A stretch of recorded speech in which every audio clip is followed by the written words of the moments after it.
we are all able to, have a really great session, that we're all able to maximize the time we have here tonight. While this is a safe space, we still invite everyone to be respectful to one another, including, using people's respected pronouns, making sure you ask the panelists in a fair and respectable way. We think that to make discussion fair, to make this discussion effective, it's also important to keep that in mind.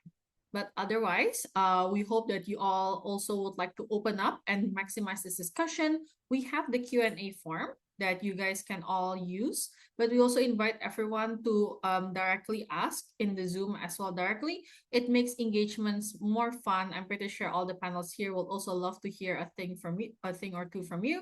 But otherwise, you can also ask via the form, and we'll be checking that regularly as well. My name is Ariel. Here on behalf of Indonesian Women and Gender Minorities, I will be moderating the session throughout the evening, and I'll be also the one introducing and welcoming our panelists. Yeah, so we have three really amazing individuals up here tonight to be able to discuss NUDC or nationals as a whole, and how they have conquered it in their previous editions, and what tips they may share to you from WGM to WGM, as we are currently less than 2 weeks away from Varsity Nationals happening very, very soon. I think it's nice for all WGMs to be equipped to have the chance to learn a thing from or two, or well, learn more than a thing or two with these amazing individuals in the panel today. So let's welcome them one by one. I'll spotlight all of you. Yay. Yeah, so let's give a round of applause. I'll give a chance for each of you guys to also introduce yourself one by one. Maybe we can start with Gladys.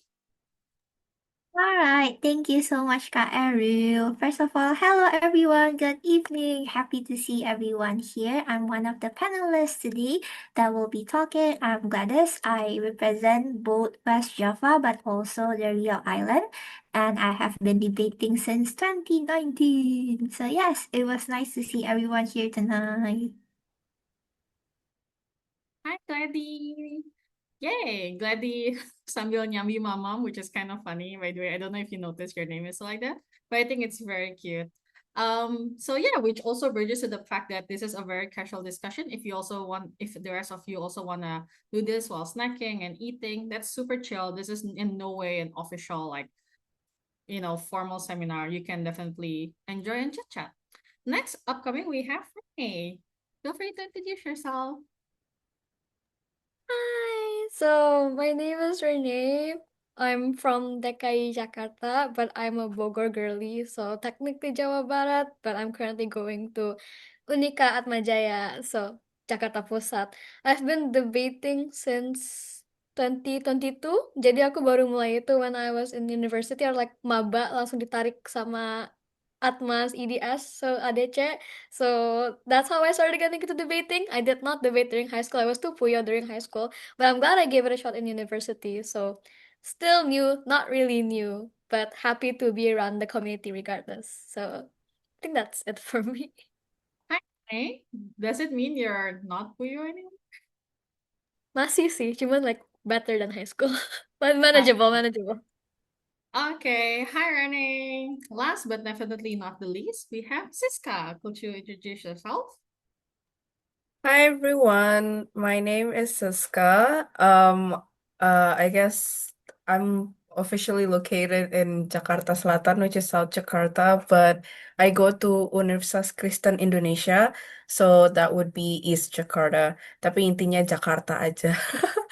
Um, so I guess I'm the same with Renee as well. I started in 2022, did not have any prior experience about debate.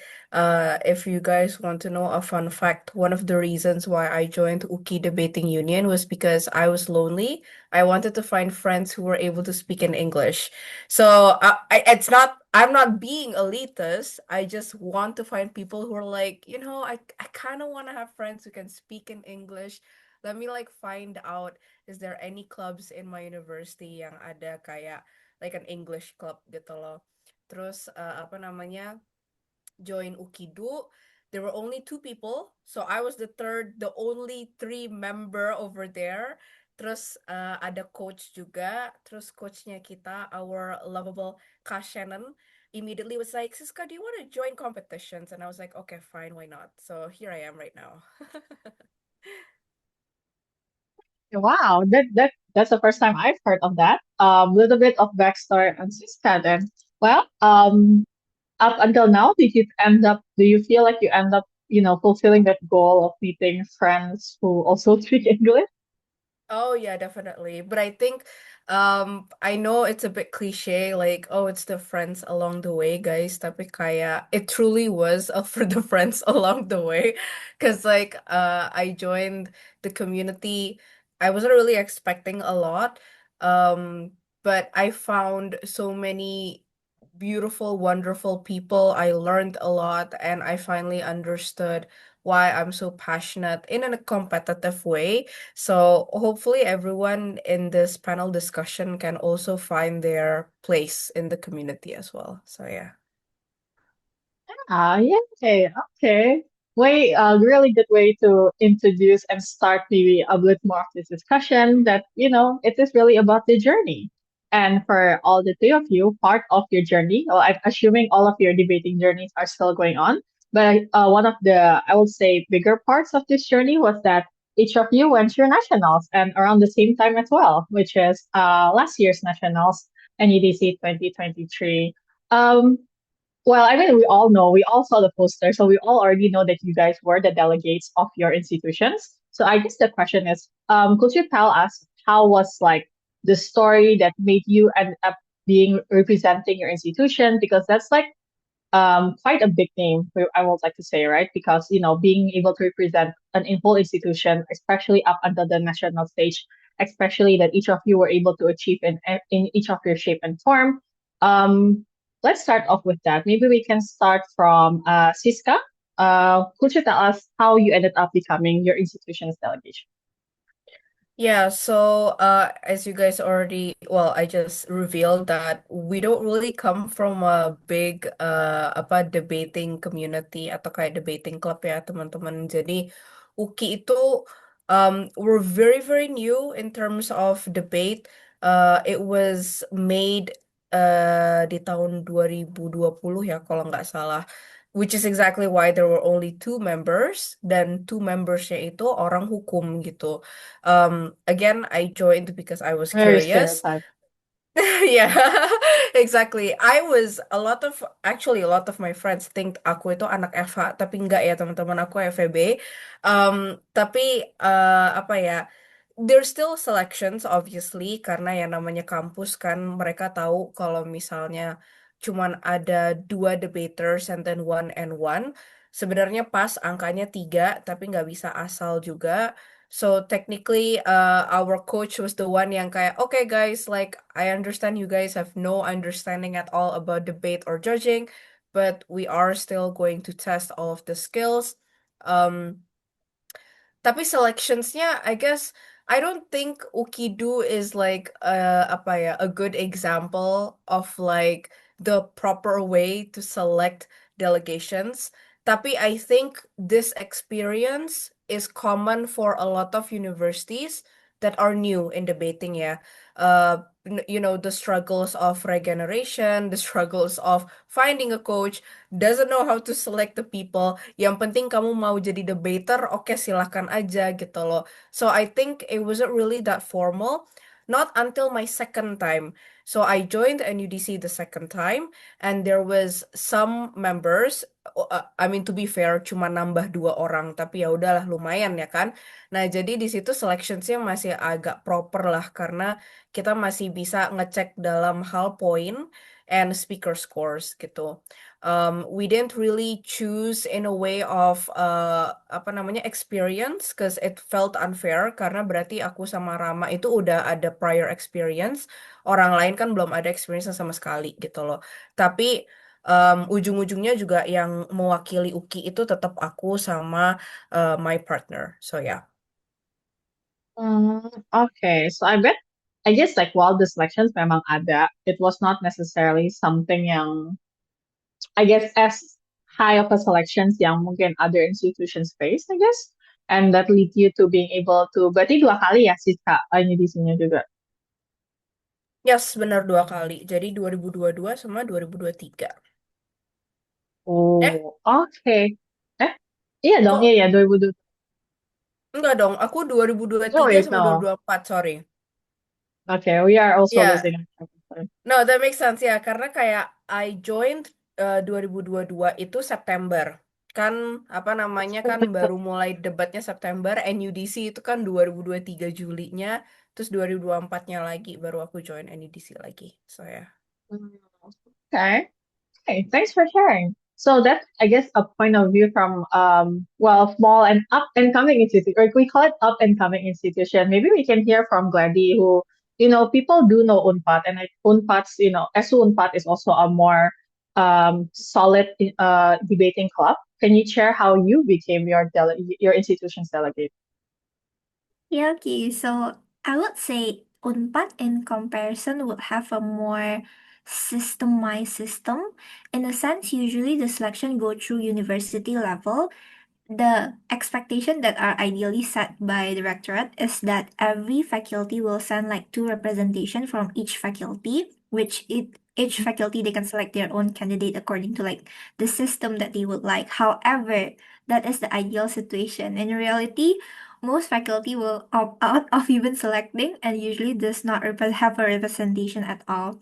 I think what happened at that time was it just become a mess because the one that handled it is not ESU, it's like the BAM of the entire university, of which they don't really understand sometimes how the system works. So it got delayed a lot until at the end they will ask for, hey ESU, can you help us organize this? Which we are like, but okay.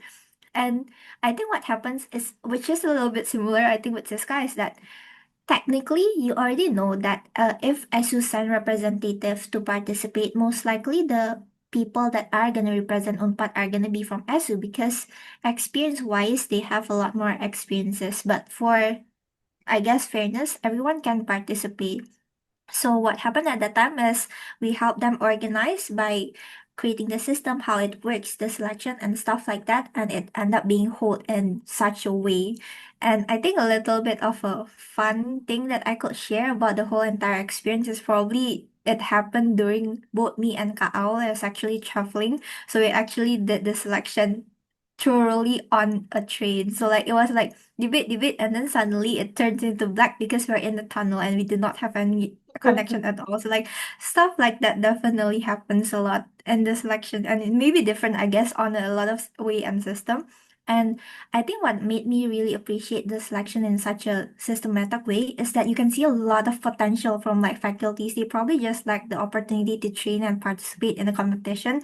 And me and Kao, I guess as also the one who is like managing the SU, both of us was like, this person is potential. We should invite them into SU. This is potential also. We should invite them. Oh my god, yes, we should drag this person in here. So I guess what is really good about such a system is that you find a lot of hidden gems. So I guess that is my experience with this selection, and I guess that is something that I really appreciate to have, and I hope that a lot of debate community can implement also in their university. Oh, okay. So I guess well, it there is still a wider pool. I guess you were also like to be more involved in the process as well. What made you? But there is still a part of you that signed up for it, right? As opposed to like Siska, who's like there's technically only 2 people, so Siska has to sign up, right? But maybe for you, since there is a wider pool of people, even if not all of them are SU, so I'm right to assume then there must be part of you who also signed up for it. Can you share more about what made you, at least internally with yourself, have the decision to sign up for nationals?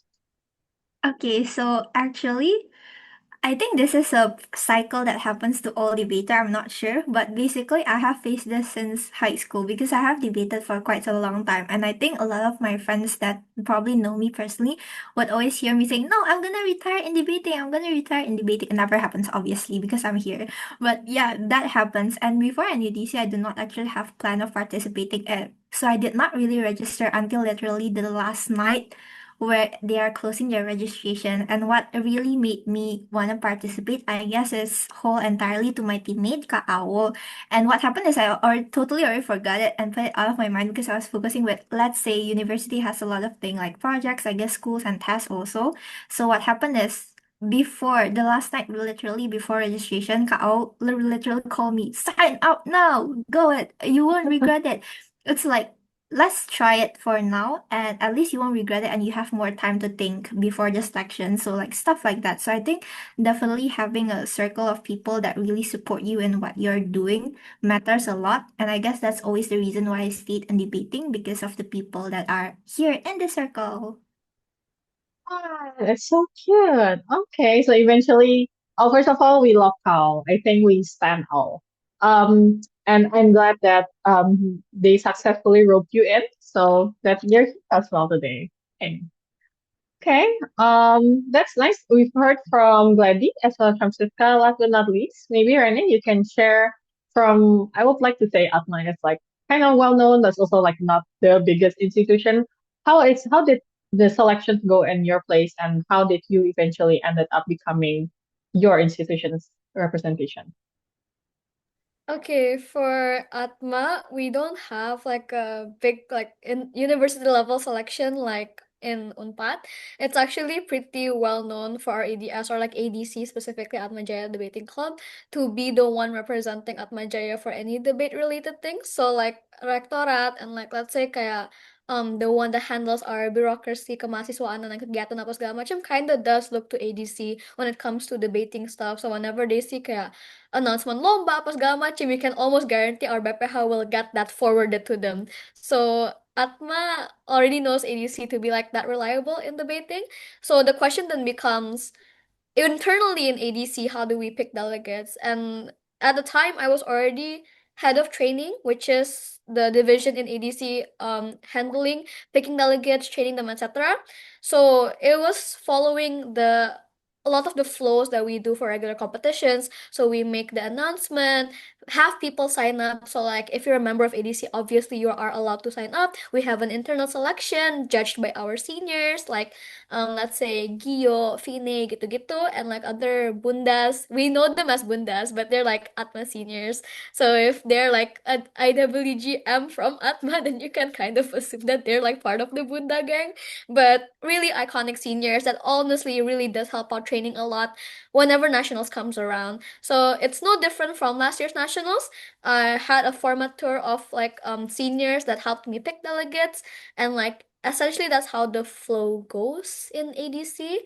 As to why I decided to sign up, I actually relate to Glady in a way where I danced around the possibility of any DC, but I've never had a definitive yes until like closer to the intercomp or like the internal selections date like closing, and I had to go back and forth with like several seniors as to why like I kind of don't want to because it's only like my second year of debating, but at the same time in my batch I'm kind of known as the person who turun debat a lot, so it was kind of like, yeah, why not, it'll be fun. And this is a quote that Ariel told me as well that inevitably pushed me to sign up for intercom, was like exactly like what Kaul said to Glady as well. Like, you won't regret it. It'll be fun. You're gonna meet so much new friends. Nationals is always so exciting and like iconic, and you'll remember it.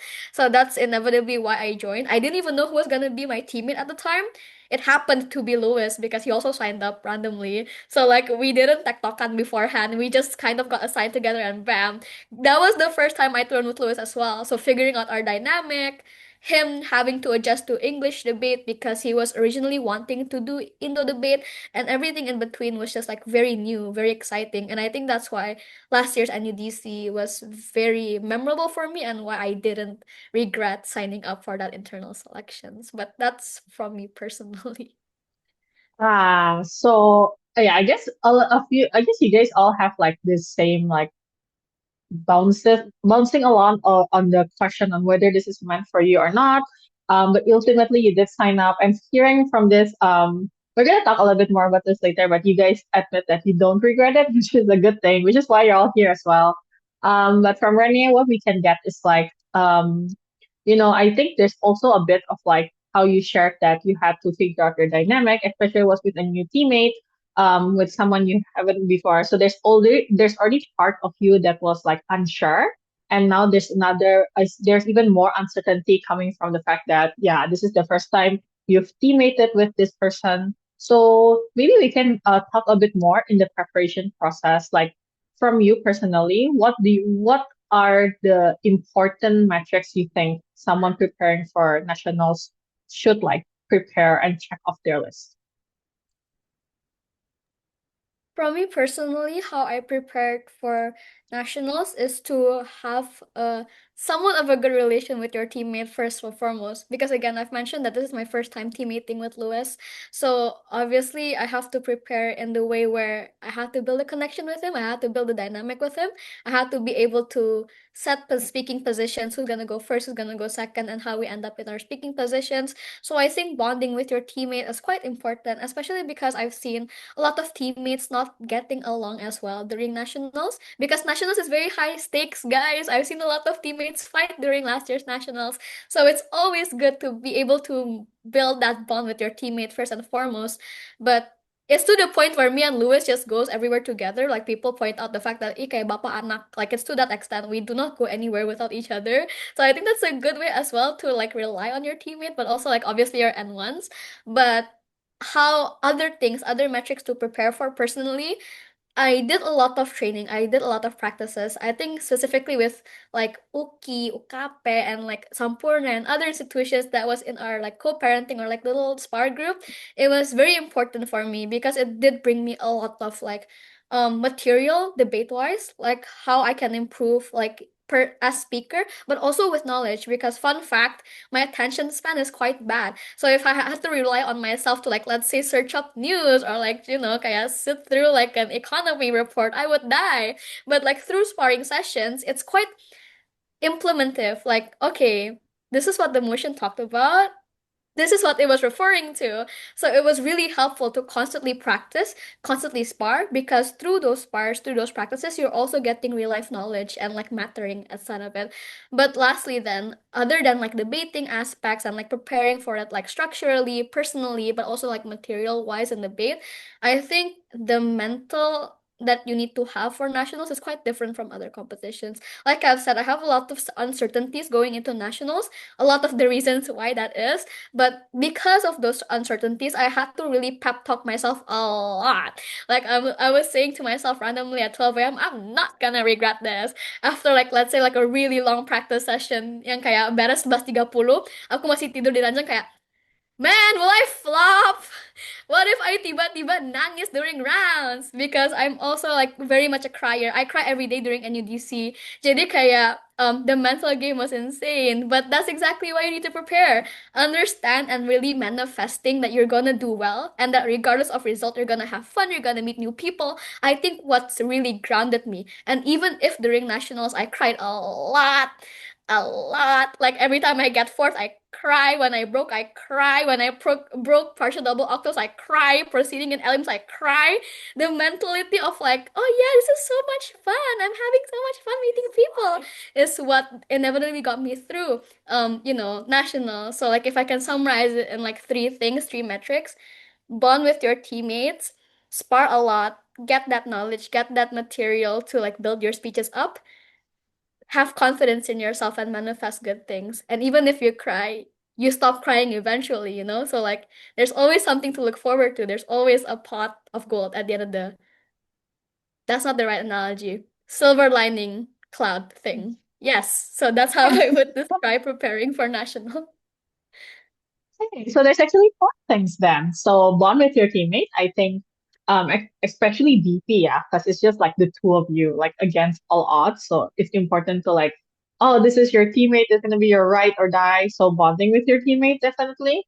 The second thing is sparring, interacting, engaging, going deep into all of these motions. The third is having confidence and giving yourself pep talks, mentally prepare. And the fourth one is that it's okay to cry because, like Renee said, that's a fine thing to do. And even if you cry, it it's a normal reaction towards what one of Indonesia's biggest tournament. So that's a key takeaway that you should take for four things from Renee. That's from running, maybe because just now Uki was also mentioned. Siska, do you have anything to add on your preparation journey? On what do you think it takes for someone to prepare up for national? Yeah, I agree with the crying, tapi karena kayak I cried when we passed regional selection karena on the first time I tried NUDC, again guys, like I had no prior experience at all. Aku waktu itu kayak I did not know NUDC itu se-important itu gitu loh. Karena I think Kak Shannon was really smart. She simplified it to me in saying that like, oh, it's just another competition. Kayak I was dumb to trust her as well, cause like I was like, oh okay, like I didn't think it would be that important gitu kan. Karena aku mikirnya kayak, okay, NUDC regionals, okay fine gitu loh. And I just realized that it was so goddamn competitive when we passed, I cried. Tapi after that, I didn't cry pas di nationals because I think I understood that the hardest part is already done. Whatever I do in nationals, I think that I want to make myself proud, but I'm the type of person that I don't want to put any external expectations. Because if I do that, I will break down even worse gitu loh. Jadi, I gaslighted myself into thinking that whatever the result is, whatever VP it is, I don't really care. I'm just here to have fun. And because I don't know anyone, it was somehow a little bit easier. So the mentality that I had every round ya, teman-teman dari prelim sampai elims, puji Tuhan nyoba pertama langsung elims ya. Tapi saya kayak at that time aku itu mikirnya yang kayak I get into the room. I don't know all of these teams, but if these teams are in nationals, that means they fought tooth and nail to be in this position.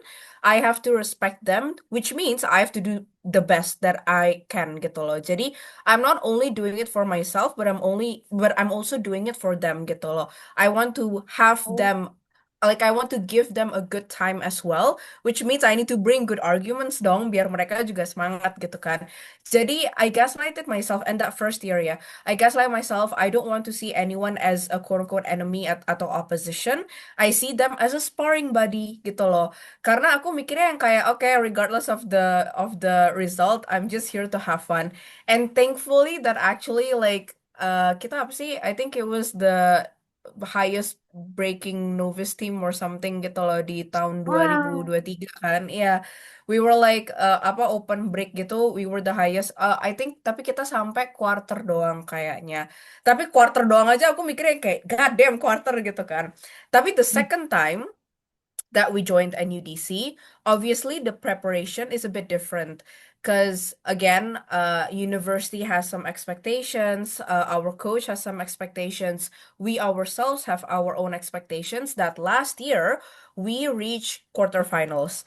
What do we aim for this year gitu loh. Tapi again, I talked to my partner that we're the type of people who overthink a lot, and if we do overthink, it actually decreases our potential to actually do best gitu loh. So what I told to my partner was like, let's just do the same thing that we did last year gitu loh. Okay, this year we know a lot of people, we've seen familiar faces, maybe we are going to be much more friendly to them. Tapi that does not mean that we are going to demean other people that we do not know of. Karena I have a gut feeling that me and my partner, because we've done this once, and we actually broke open, I have a gut feeling that maybe deep in our hearts, we will or we might be a little bit um so tahu gitu loh. Karena kita udah pernah mengalami ini gitu loh. This is me like opening up aja ya gitu loh. Karena aku mikirnya yang kayak, oh aku udah pernah nih ngalahin tim yang ini gitu loh. Ya udah paling bisa lagi gitu loh. I didn't want to do that gitu loh. So I told my partner, you need to remind me and I will remind you as well that we should not demean other people. We should apa inject ourselves just as we were a novice team. that we should not underestimate other people. And even if we beat them once in a sparring, who knows? Maybe they're gonna beat us now, gitu loh. So we should not put our guard down and we should do our best. Regardless if last year we broke until quarters, whatever happens this year, let's just do our best. Again, the mantra worked. Puji Tuhan kita sampai grand final gitu loh. Jadi, I don't know if that's like, I feel like that is a very vague idea for all of you guys to implement. Tapi one of my mantra is just to never underestimate people, guys. Like, apa ya, when you go inside a room, each round dari ronde 1 sampai terakhir, your goal should be I will have to have a good speech before like it should be better than last round. Jadi one metriknya itu jangan bandingin sama orang lain. Yang kedua, jangan bandingin juga sama tahun lalu atau bulan lalu atau bla bla. Metriknya itu harus ronde sebelumnya. So if round 1 you did well, ronde 2 you have to do more than round 1. But you should not think about other competitions or even other people atau other opposition teams bla bla gitu loh. Jadi you're in a race against yourself and I feel like that is more concrete rather than comparing yourself with other people that is unobtainable gitu. And that worked. Wow. I think that's vague. I think it's a very clear mapping of what you should do. I think there's so many key takeaways. Like first of all, don't underestimate others. And I guess the short way of saying is like jangan jumawa kan ya. Maksudnya kayak udah pernah kalahin yang nggak berarti tetap. I guess kind of especially debating is dynamic. Yeah, we don't know, every performance is different. Second of all, I really like how you say, I wouldn't say it gaslight. I would say positive reframing towards the things around you, right? So, like, oh, this is pressuring, or you might be stressed out, and expectations will always exist. I guess, like, I think everyone will relate to this because you are representing your institution. There will be expectations, even if your institution does not understand what breaking is. I'm pretty sure they know what semifinals means, right? So, like, expectations does exist, but you can, reframe it, not gaslight, positive reframing of how it can look better. You need to have a clear mentality.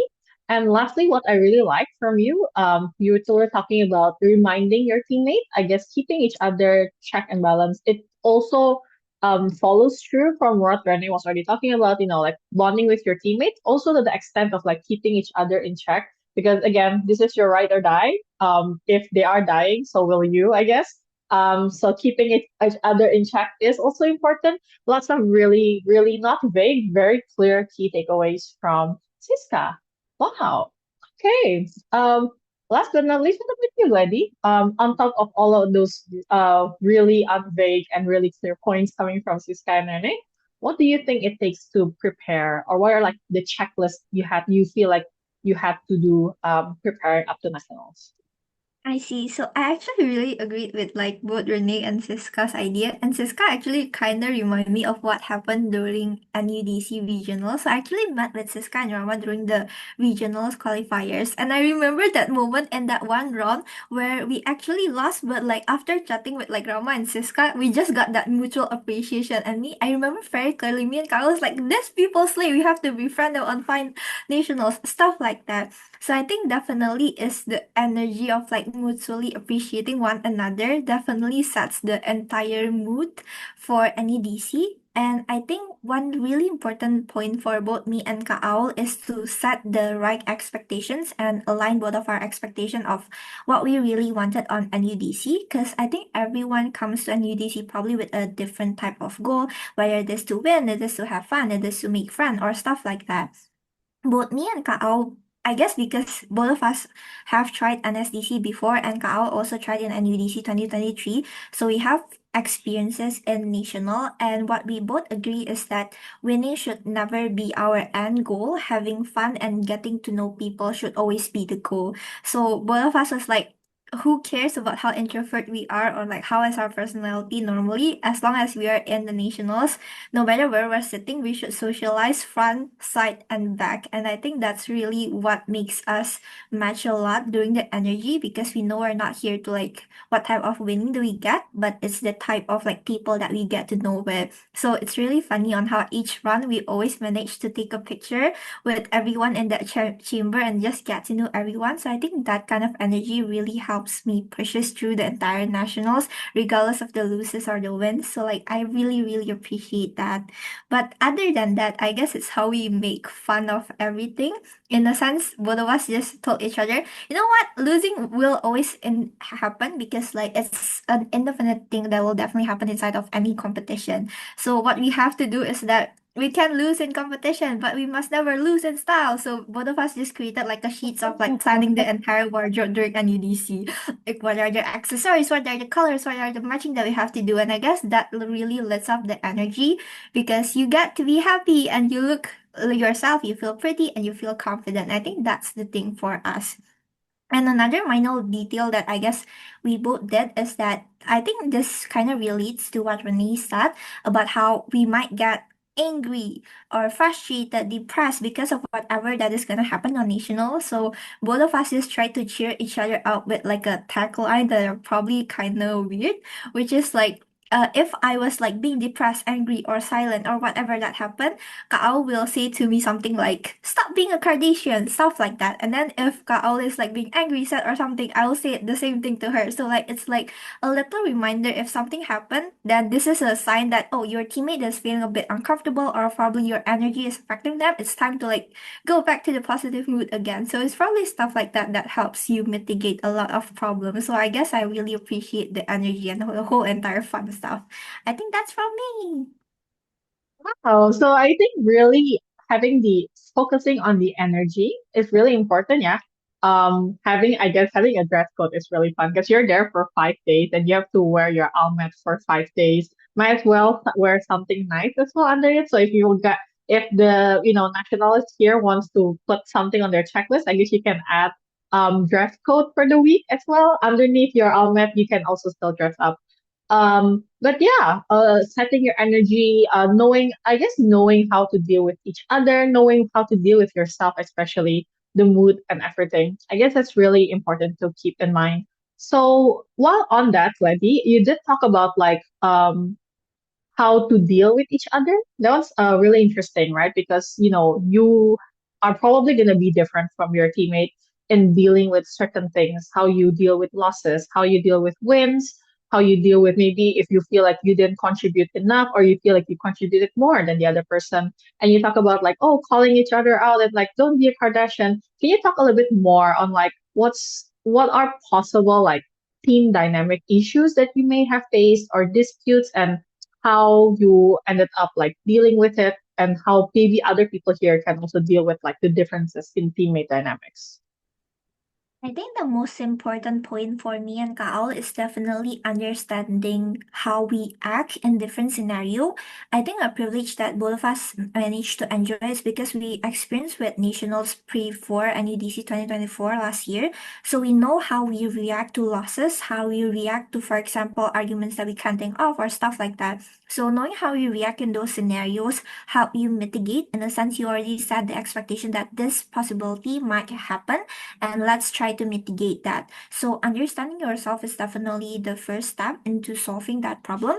But also second, I think it's definitely aligning on how we can help. So what should you do in those type of scenario? I think it's really important to like communicate beforehand to set up what type of things do you like. I guess love language kind of helps in the sense some people prefer to like just silently accompany you by the side. Some people prefer to like here's a candy or any stuff, little stuff like that may help or like words of affirmation or stuff like that.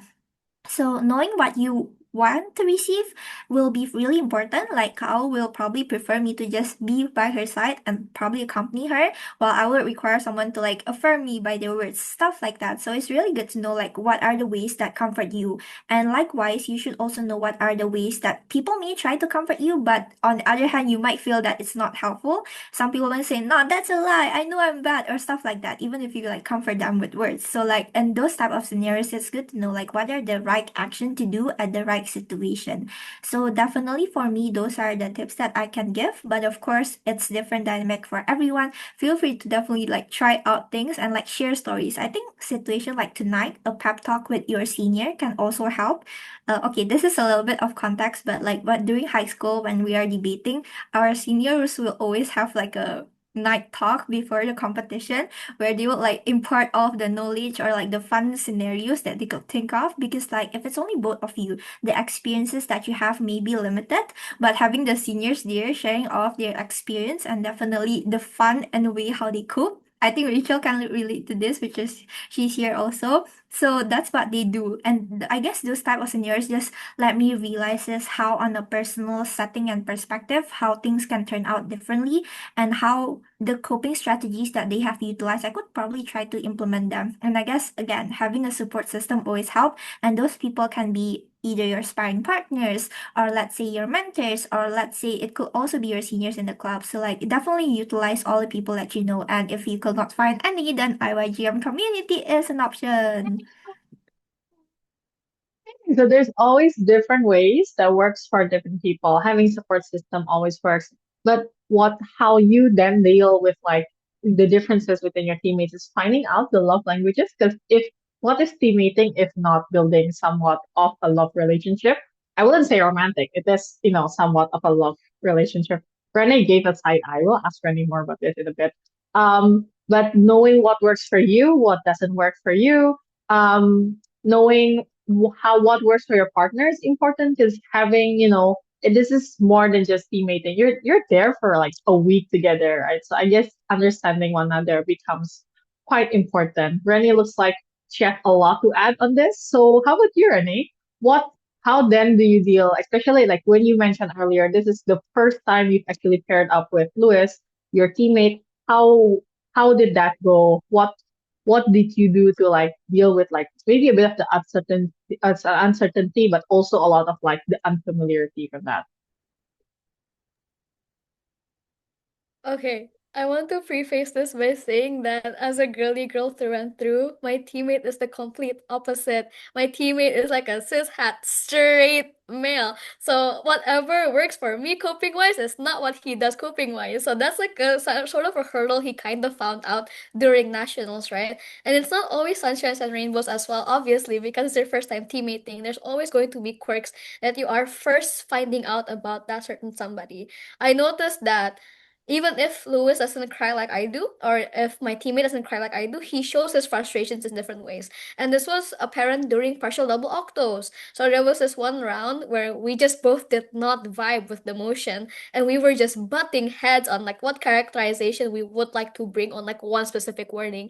And that dragged on for like, let's say, 10 minutes of case building. So we were just not agreeing. We were in a bad place. It was getting heated. And then he did something that just completely like snapped me into perspective. I won't mention what it was, but it was definitely an eye opener as to how then he deals with his emotions. And that made me like kind of like lock in, because I was like, why did he do that to me? But also at the same time distracting me from my kaya confusion with emotion, my frustrations with emotion, and focus my anger on him. It makes me like, okay, I forgot what I was dealing with the emotion. Let's just lock in. So that's how he expresses his emotions, but also like helps me. So the question then becomes, how do we like accommodate the different things? How Lewis accommodates to me is because again, I've mentioned I'm a very emotional person, especially during NUDC last year, because I was like, that's my first major competition. Like emotions were high. I did not deal with it as well as I am now. Obviously, so I cried every single day, and I think that's the first time Lewis found out, obviously, that I was that much of a crybaby. So whenever I cried, especially at the end of the day, he would always ask if I was okay. He would ask if I needed air. He would ask if I wanted to go outside. He would ask if ako mo nitip feedback, so I don't have to be in the room if I needed to cry. And I think that really, really does help. I remember like after the first day of prelims, like after the feminist motion in like round three, I was just sitting in his car crying, and he was just silently there, like, when can we go, girl? And then he told me later on, like, he was afraid to move because he didn't know if he should start driving with me crying and being like sobbing uncontrollably and listening to like what was I made for on the radio.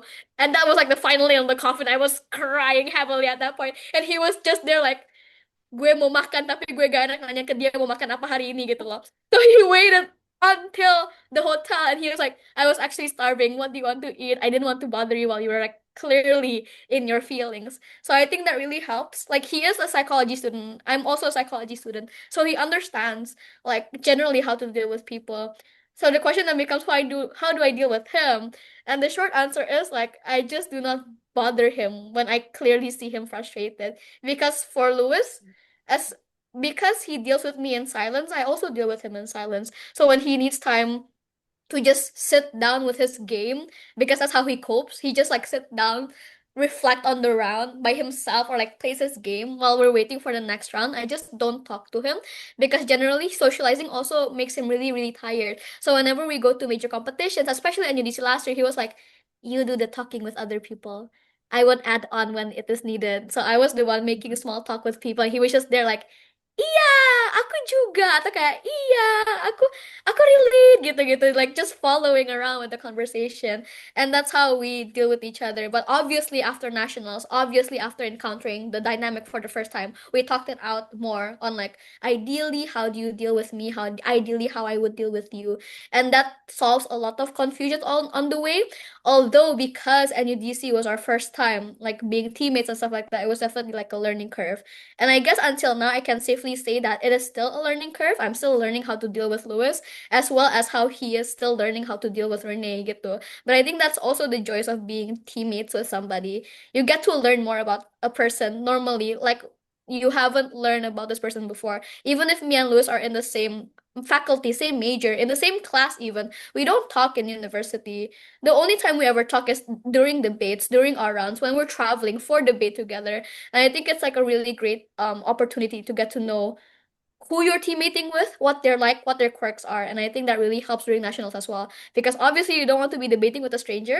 So letting them know what you need and you asking them actively what they need. Hearing what Gladys said, I think is a really good way to deal with teammates and generally disputes. Because we did dispute and that's how we solved it. We talked it out at the end of the day. So always talking, always communicate. Like with any good like friendship, relationship dynamic, you should be able to openly communicate with your partner, teammate in this case. So I think that's from me, Ariel. Okay, so really talking with them. I guess all I really want to highlight is that knowing a person generally is a journey in and of itself. You can never really say like I 100% know this, especially this at your teammate, right? Not necessarily like your soulmate per se. So like I guess it is also like a learning process, and eventually knowing like what works and what doesn't work for them really also helps them as well. Okay. Let's see, Sita, what are some things that work? Because especially you have been teaming up with your partner for two different nationals altogether. How was that like? Especially you had more of a longer time span with this person. How was that for you? Yeah, I think my experience is a bit easier karena again with a debating club that only consists of three people. We only meet one another again and again. We were very close, even though Rama and our N1 namanya Dona, they were seniors karena mereka itu angkatan 21 dan mereka juga beda faculty ya kan. Cuman I think the moment that regardless posisinya kita as a debater atau as a judge, kita tahu kalau the three of us will be doing this journey for NUDC regionals and nationals eventually ya kan. Jadi aku mikirnya itu we should start as friends. I'm a firm believer that I agree with everyone else here that when you're going through something that is so committed and quote unquote serious, a lot of stakes, you need to understand the person on what they actually need and how they handle themselves. It's not only you in this boat, it's also them.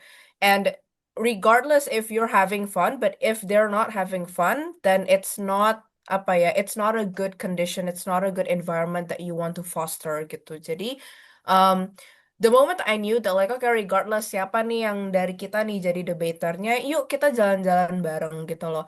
I always ask them out. Hmm. I tell them that knowing that we have different schedules, I always ask like, what are your hobbies? What do you like?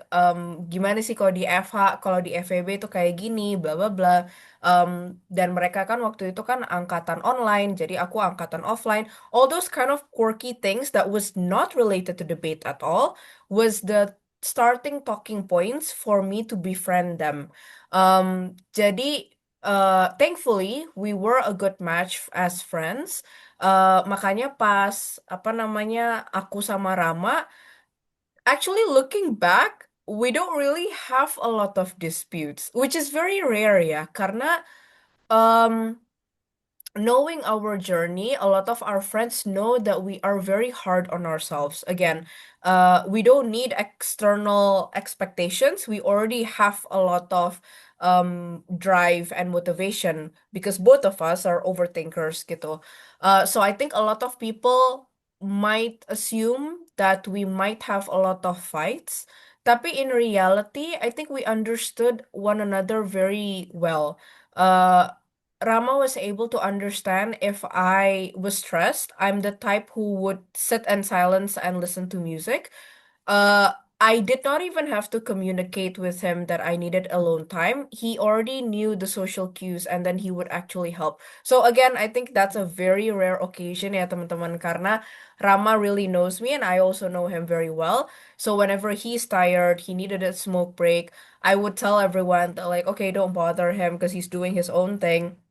Or like if he forgets to eat but he wants to drink coffee, I would be the one that already orders the food before even he knew about it. So I was like, I know you're gonna drink coffee for this round, so I already ordered you food. Just wait until the food arrives and then you can drink coffee. So like it's we're always one step ahead for like the both of us, and I think that really helped because again, I think we're the type. Well, we've never had a dispute during competition, but I think if we did have, I think we would be very distracted. So I think the both of us preempted that we didn't want to distract ourselves because again, team dynamic is very important.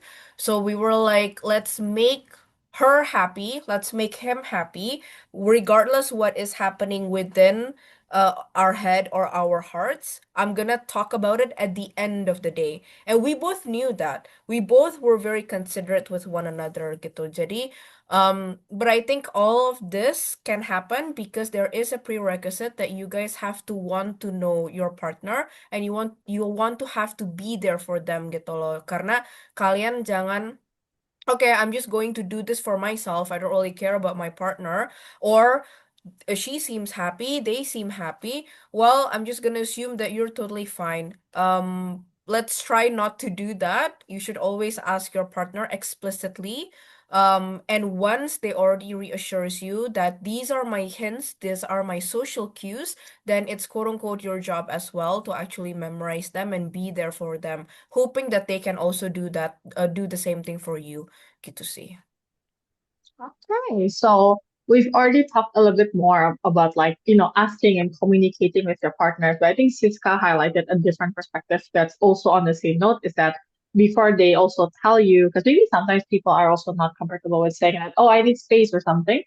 I guess also being aware of the other person even before they ask you is also part of the team dynamic building. And being comfortable. I guess it's not that it's I think it's a good thing so if you work well with your teammate without disputes. So, but being, I guess part of it is also like being aware and being, what do you call it? Being comfortable with one another. It does, make it feel better. On that note, someone asked in the forum, I can't help but notice how the WGM panelists took a nurturing role in their respective teams. Is this the canon WGM and UDC experience? Do you guys think, just call it, y'all are gagged, but do you guys think that you are the nurturing role? Or if not, or if yes, why do you think that's the case? Renee, maybe Renee's already like, I wouldn't say I was that nurturing to my teammate because I feel like he didn't need to be nurtured, but I definitely was nurturing other people oddly enough. So let's say my N1, my lovely Sefin that I was roommates with for like the entire week. Whenever she feels like she's doing bad, I was the one poking her because obviously I've been in the circuit longer than she has been. That was her first nationals, but also and wanting so like obviously it's a dynamic for her, but I also made a lot of friends along the way that needed puk when they had like bad rounds. And I think Siska can relate because we were in proximity with each other. Obviously we had like the same group of friends ish during nationals. We were always the loudest one whenever someone wins, or like always the loudest one when breaks happen. So I was not nurturing towards Lewis. I don't think he needed to be nurtured. But for other people, I definitely feel like I was nurturing, but it really depends on the people because sometimes people just do not like to be nurtured as well. They don't like to told that they were doing good, or they don't like to be told that after they lost that you still did their best, because sometimes they feel like obviously I didn't because I lost. So you have to really know who you're nurturing and if it's in their capacity to get nurtured. But that's exactly what nurture Lewis by nurture and one. So understanding the balance between then who you can nurture and puk and who you should like leave alone and give space for them to reflect with themselves and like really sit with their emotions is also important. So from me personally, no to Lewis, yes to Safin. Different people, different needs. Okay, so different people, different needs. I'm gonna ask lastly from Siska maybe on this question, if whether or not you agree with that statement, like you were a bit more nurturing on your end, or if not, what do you think? Uh, I think I would say a bit yes, because I think my partner had their own version of silent tantrums. My partner was not the type who would cry. He would not badmouth people. He would not blame my case, but he would blame himself. But he doesn't say it explicitly. I can see it from like the small things he does, like the way he picks up his bag, the way he's like, I want to go to the restroom, like immediately. And I was like, well, I don't think you actually drank any like water or something. So like, why do you need to go to the restroom? Like I knew that like maybe he might be silently crying because he didn't want to show that in front of me. And even though I do know the reasons for why he doesn't want to show that vulnerability side of him, at that moment, I knew that confronting it was not the best way. So obviously what I did was just like a mom kind of way, yang kayak tadi gitu loh. Misalnya kayak, okay, I know you're hungry. You don't need to tell me, but I know you're hungry. And I already did all of the things. You just sit here. Nanti aku juga yang jalan ngambilin. Lu nggak usah ngapa-ngapain, nggak masalah gitu loh. Jadi kayak, I guess that's the nurturing part. Tapi again, it was never really a burden. And I think I want to highlight what Renee also said ya, karena a lot of things can be applied to different kinds of people. It depends on what they actually need at that time.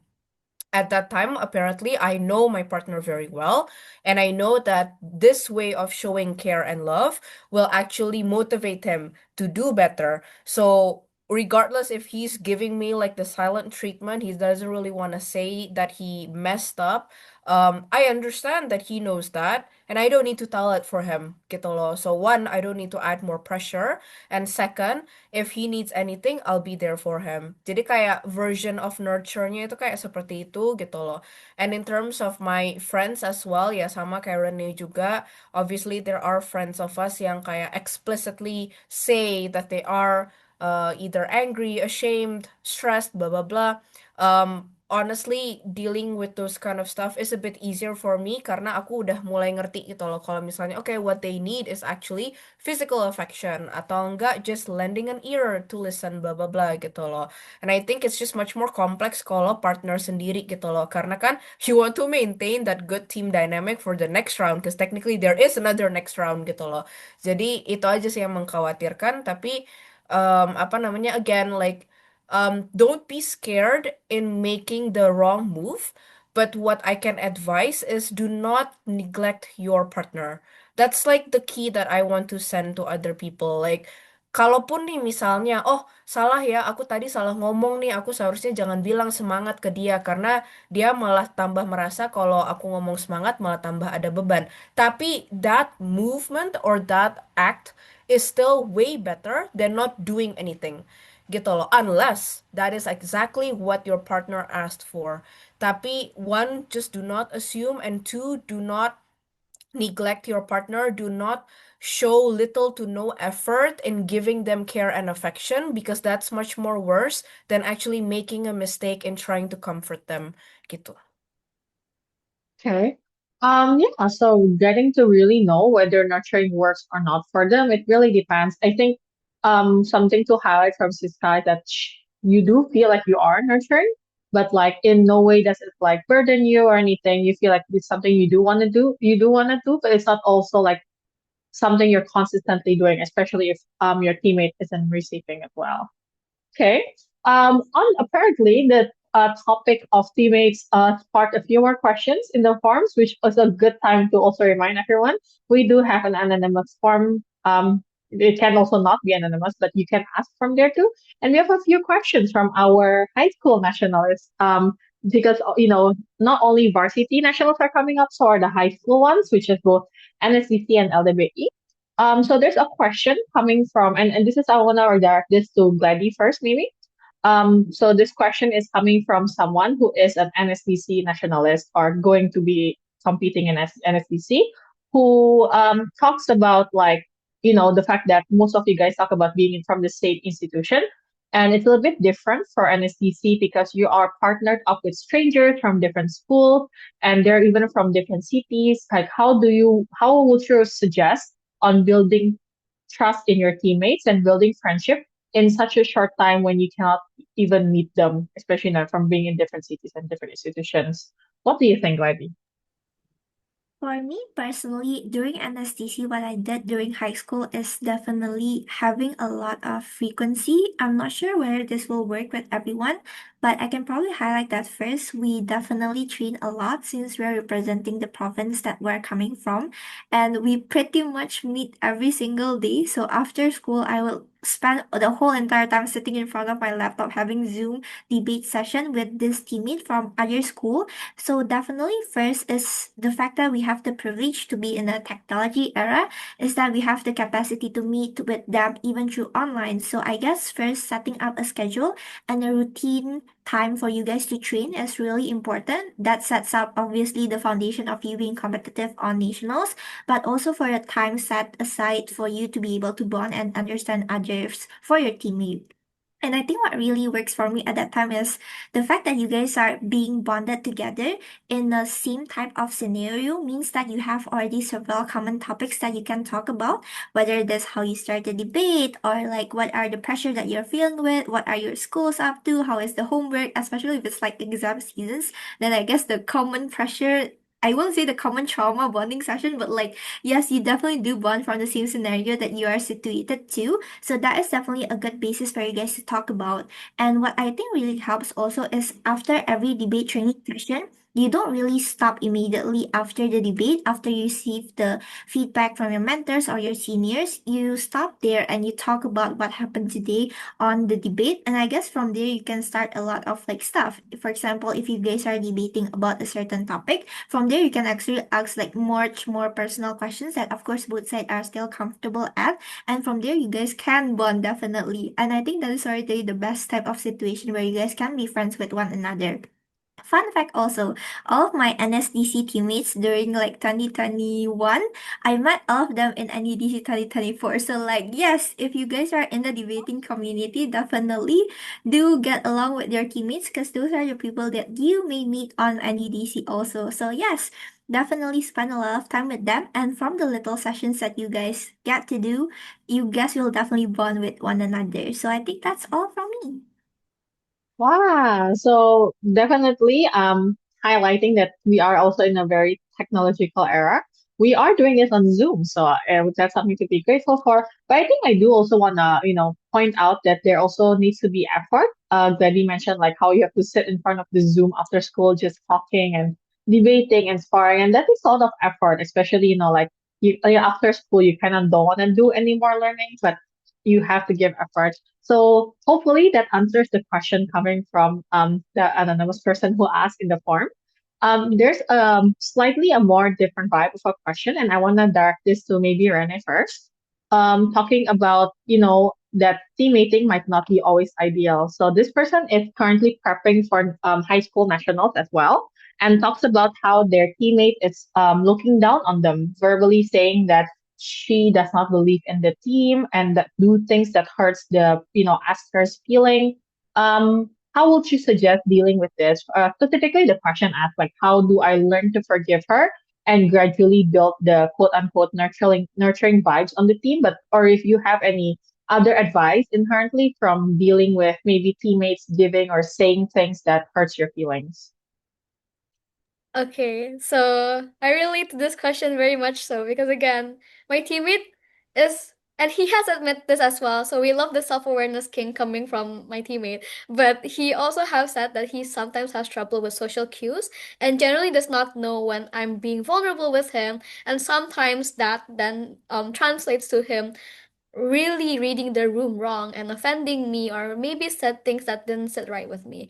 How do I deal with that then? Or generally, how would I like advise, especially like since you're in high school, that means you're still going through like a lot of the emotions and stuff like that. I know I was an emotional like roller coaster during high school, so I can't imagine how it is for you. But personally, how I deal with my teammate in those situations is try to talk it out personally first. Because again, you are trying to build like somewhat of a relationship with them. So if you cannot set boundaries straight up, or if you cannot express how you are feeling, if they're making you happy, if they're making you sad, if they're making you upset, I think that's already like quite the unfortunate starting line. So be more open with them. Understand that the criticism or your feedback towards them will also like benefit them as well. How they project themselves, how they introduce themselves to new people, how they make relations. You are also indirectly helping them with like bonding with other people as well. And I think that's what my teammate also pointed out to me when I did confront him about some of the hurtful things that he has said to me. And he has said, like, I do notice that is a problem, but I do appreciate you coming to me because now I can reflect on it more and like actually learn from it.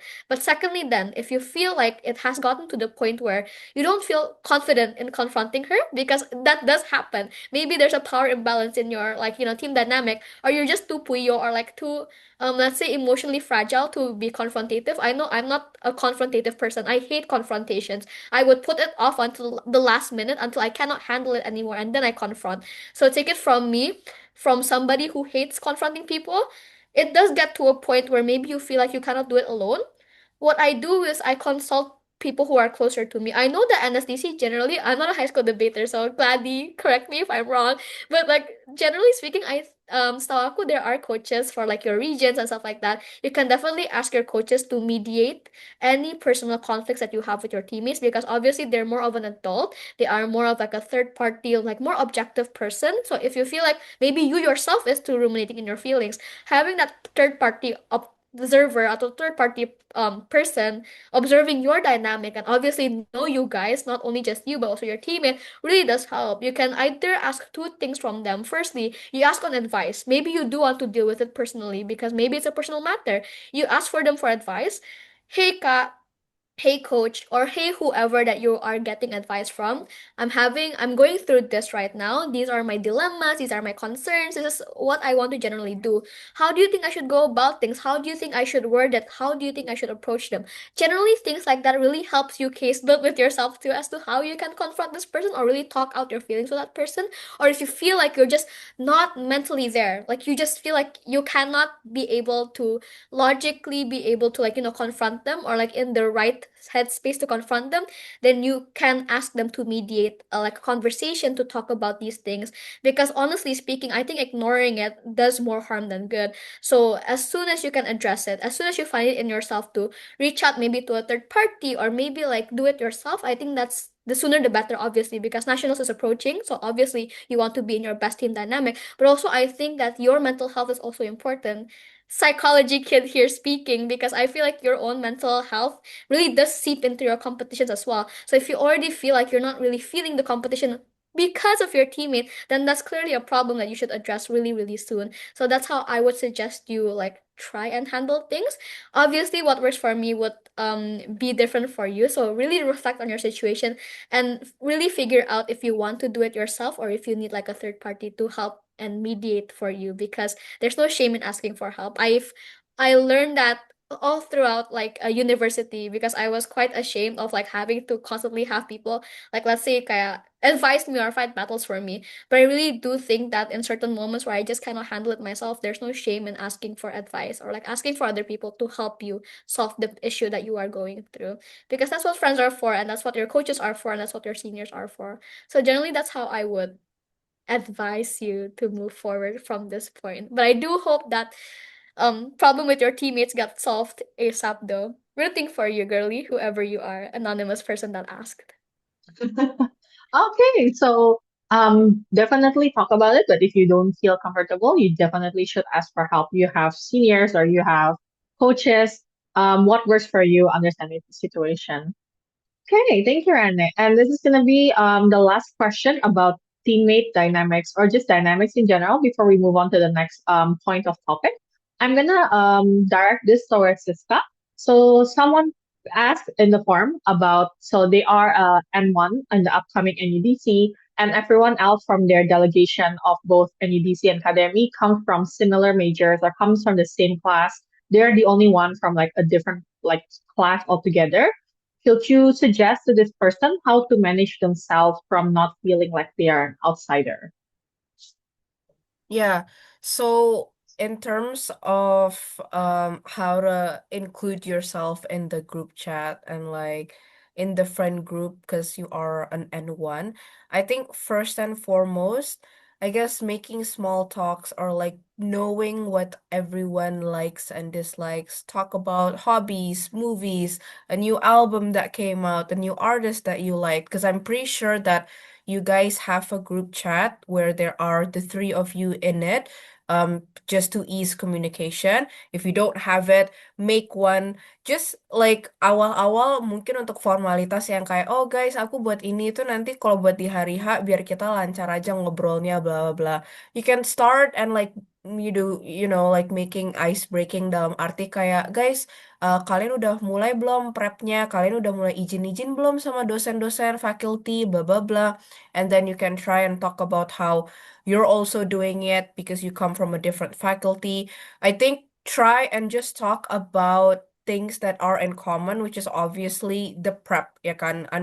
We understand that like you might come from a different faculty, tapi you still come from the different you still come from the same university gitu loh. Berarti kan prosesnya tetap sama aja ya kan. Jadi I think making small talks like that can really try and make you guys feel like you're quote unquote friends and much more closer.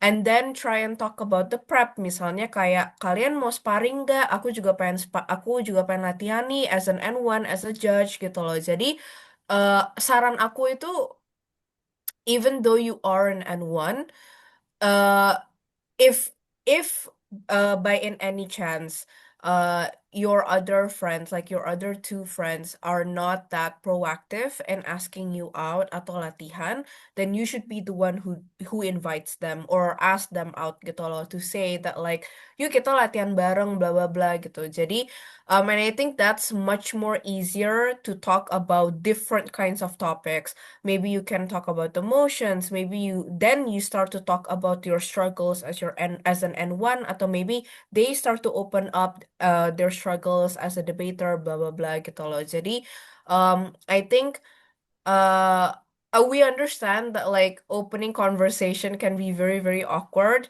There's that fear of like kamu ngomong di group chat tapi nggak ada yang balas sama sekali. But again, I think my mantra is just like you should just do it. Because again, it's much more better to try it out rather than choosing to not do it because you're too scared and then realizing that everything could have changed just because you sent like a text or you just sent a meme, you sent an emoji gitu loh. Jadi I think opening up yourself to your two other friends can really help, and you should be the one that start the conversation.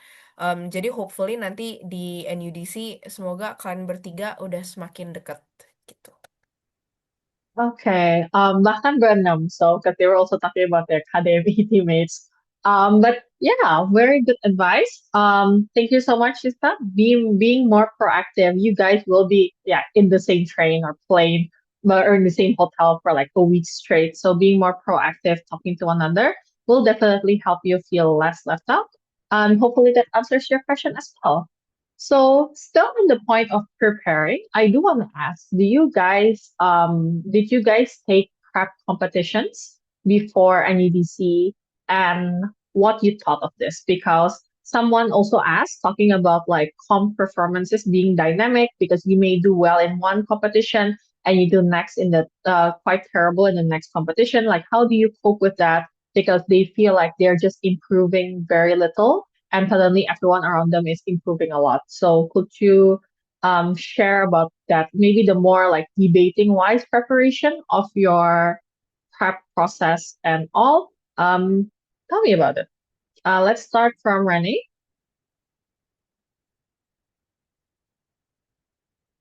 Mm, I definitely regret not doing a prep competition before I did NUDC with Louis. Because again, I think that was like one of the biggest hurdles for us. Because it was our first competition together, I think it would have definitely helped if we, had a prep competition going in. But I think that's what I wish I could have done better. I think the frequency in which I was practicing, the amount of people I connected with even before nationals, etc. I think those are really good. Had things would be different, I definitely would suggest prep comping, and I think that's quite important. I know a lot of people, a lot of institutions do prep comps, and I did get kind of jealous of them, admittedly, leading up to nationals, because I feel like, oh my god, I didn't practice enough, or I feel like, oh, I could have had a better dynamic with my teammate, etc. had I done prep competitions. So I think that's definitely something I would have done better. On other things I would have done better is I feel like I would have wanted to prepare mentally way better as well. I know I just gave advice on how then you should be able to prepare mentally well first before going to nationals, but admittedly speaking, I did not prepare that well mentally going into nationals, hence why I was crying every single night of NEDC and crying as a coping mechanism, right? I feel like had I been able to internalize more, like what Siska was saying, gaslighting myself more into thinking more on the aspect like it's fun, not pressuring, and like just generally there to like vibe with people, I feel like it would have been less pressure on me personally, because I do want to achieve a national. I think that's what everyone generally wants. But sometimes it gets to a point where it's just really overbearing, and I feel like I wish I would have prepared mentally more on like being able to balance out wanting to achieve, because that's always a good thing, but also understanding when I should like hold the brakes on that and really focus on like enjoying myself in debating, or enjoying the speeches that I give, or like generally give a speech that I'm proud of and I'm having fun, because sometimes the line gets blurry, and I feel like had I prepared more mentally on it and manifest myself or like internalize it within myself better, then I would have had a better time during nationals. Although frankly speaking, my nationals last year was pretty fun as well. So I think those are the two things I would have done differently, prep wise, Ariel. Okay. So maybe prep comp is something you wish you did better. And I think mentally preparing yourself, I think those are things that you wish you could have done better. Maybe going to Siska, did you do any prep competitions leading up to your nationals? And how was the performance? And how do you think that you can advise this asker in the form of like how you deal with different dynamics and your personal record of improving or not? Yeah, I actually did a lot of prep comms. I think learning from 2023, the minute that we were eliminated, me and my partner promised to one another that we should do NUDC again, which is 2024. And ever since then, like we prepped for a year, guys. So that's how much we actually wanted to achieve something. Because we knew that, like, if we do want to be committed in this game, we should prep from a year before and not from like 2 months or 3 months before. Not, it's not something that we can actually do because we know our limitations. So we did a lot of prep comms, and you're so right. There were so many instances where we quote unquote failed. I think I remember distinctly, like a week before NUDC atau 2 minggu sebelum, there was a prep com. Aku sama Rama itu nggak break. Terus aku yang kayak, kita 2 minggu lagi tuh nasional kok bisa nggak break itu, maksudnya gimana itu. Like I was more angry Gotcha. to myself. I was not sad. I was literally like frustrated. I was like, oh, what was all the prep for gitu loh. Kalau prepnya aja kita nggak break ya gimana NUDC gitu loh. Tapi that's when our coach sweeped in. She was the one who saved us because I think she noticed that whatever you guys are doing right now, it's a bit more toxic gitu loh. Karena we're pushing so much, we're doing so many practices, sparrings, individual practices, to the point that there was really no point of practicing anymore gitu loh. there is nothing else to achieve gitu loh. Jadi pas you guys are doing it for certain competitions, ya no wonder kalian itu apa namanya performance-nya malah menurun. Again, we forgot that we are the type that if we push ourselves too much, we are not going to achieve anything good, tapi malah decreases our performance. We forgot that. Our coach is the one that reminded us, guys, you guys are the type that cannot do this kind of strategy. What you guys should do for one week before NUDC is chill. Like, do not even watch any debate videos, do not go to practices, blah blah blah. Just have fun. Atau kalian kalau misalnya nggak mau ngobrol sesama, pengen jalan-jalan sama teman-teman yang bukan debat, juga silahkan gitu loh. Cause like we needed a break because we kept on pressuring ourselves doing atau joining prep competitions, and there was really no apa namanya, there was really no positive result from it gitu loh. Jadi I think my biggest advice is that one, yes, you should do prep comms. I think prep comms, regardless of the result, yeah, I think it's just good to test your adrenaline, to remind your body and your mind that you are gonna be doing this for a week. Karena certain debate competitions itu No, Siska. Okay, we lost Siska, unfortunately. But to recap on that, while debate prep comms are useful, sometimes it does take a hit on you, I guess. And seeing it, if there is a point where you feel like the prep comp is doing you more harm than good, you should definitely take a break. But I think knowing that your improvement, there is still improvement, even if you don't feel it, its depth exists. So do take time to appreciate on that. But on that, Siska talked a bit about like what they wish they did better and like how they perceive this prep com and the pressure she built up on it. Renee talked about why it's bad on like not preparing more materially on prep comms, not mentally preparing. From you, Gladys, do you think there were things that you wish you did not do? Do you think that that kind of preparation was actually something you regretted? Or do you wish that you could have done something different? Say that you had a time to like reset in your any DC prep time. Genuinely, I think both me and Kaal met each other after experiencing a lot of failures, whether it is like in our previous competition, mindset, mentality, or the way we prep in competition. So any DC, I think it was to me in a way very great and perfect because both our mindset is that regardless of the result of NUDC, it does not represent us as a person. It doesn't change how we view ourselves or how good of a debater we are.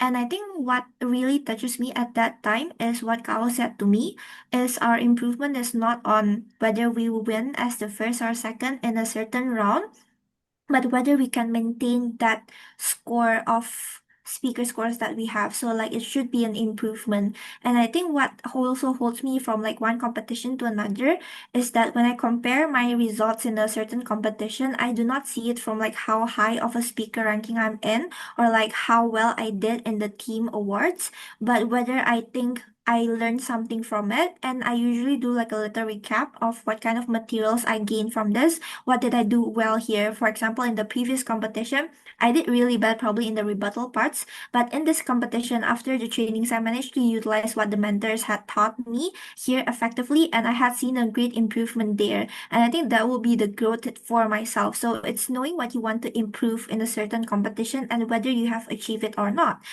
how great you are compared to like other people or your like sparring partners. So that definitely helps me a lot.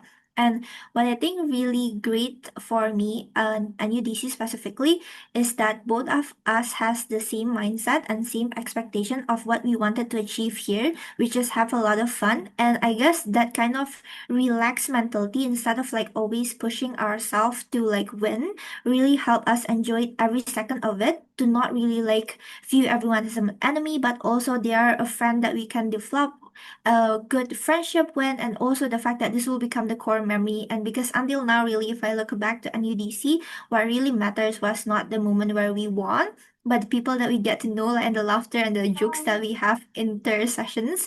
So like those are the things that I really appreciate a lot, and that kept me moving until now, and not to be beaten up by the failures, because you can genuinely be happy for whoever that just won, and you can see it in the, I would say, slightly more objective view on like how good their arguments are, and like damn, I could probably utilize that sometimes in the future. And I think that really makes me like really happy, because I have been through the toxic period of time where probably participate in quite a lot of competition, where like we do competition every single week and then training. I think that's what happened during like my anesthesia year, where after school we would literally train until the literal night, like after midnight I will still be training, and that happened for like a literal 3 months. So I guess that definitely exhausts you more than it does training you. And what happened during NEDC is that I learned from that anesthesia experience.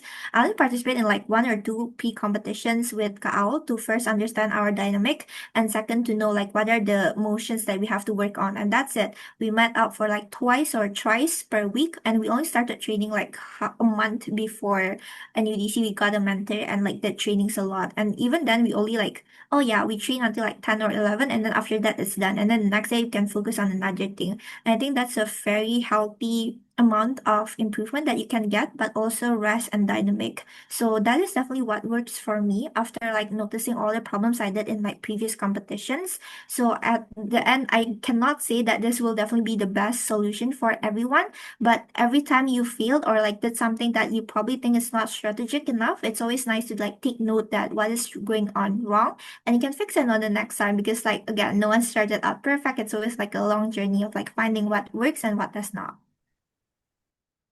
Okay, so I guess something you had to, if you could do differently, was fix more of the mindset earlier on. But as over time, you do realize that, having the mindset that, preparation is supposed to prepare you, not make it feel worse. So that also answers the question, hopefully, for the asker, but also gives us the picture of like, okay, there's not everything is about like grinding up until like midnight and so on, but knowing your limits, not pushing yourself is something you should probably do. Um, Thank you for that, Glenny. This is all. So far, we've been talking about like what to prepare, a lot of like team dynamics, a lot of things to understand. But there's also the actual NUDC, right? There's actually like this huge tournament that, at least for most people here who hasn't stepped foot in nationals, who probably also have never taken part in a competition more than over the weekend. There's lots of things that probably you did not expect until you're actually there. And all three of you have actually already been there. So let's talk about how NUDC actually looks like on the D-Day. Like paint us a picture of what NUDC actually is for people who've never actually been there. And to welcome Siska back into the Zoom, maybe we can start off from Siska. How would you describe NUDC to someone who's never actually been in the tournament itself? Uh, I think one word is just pressure.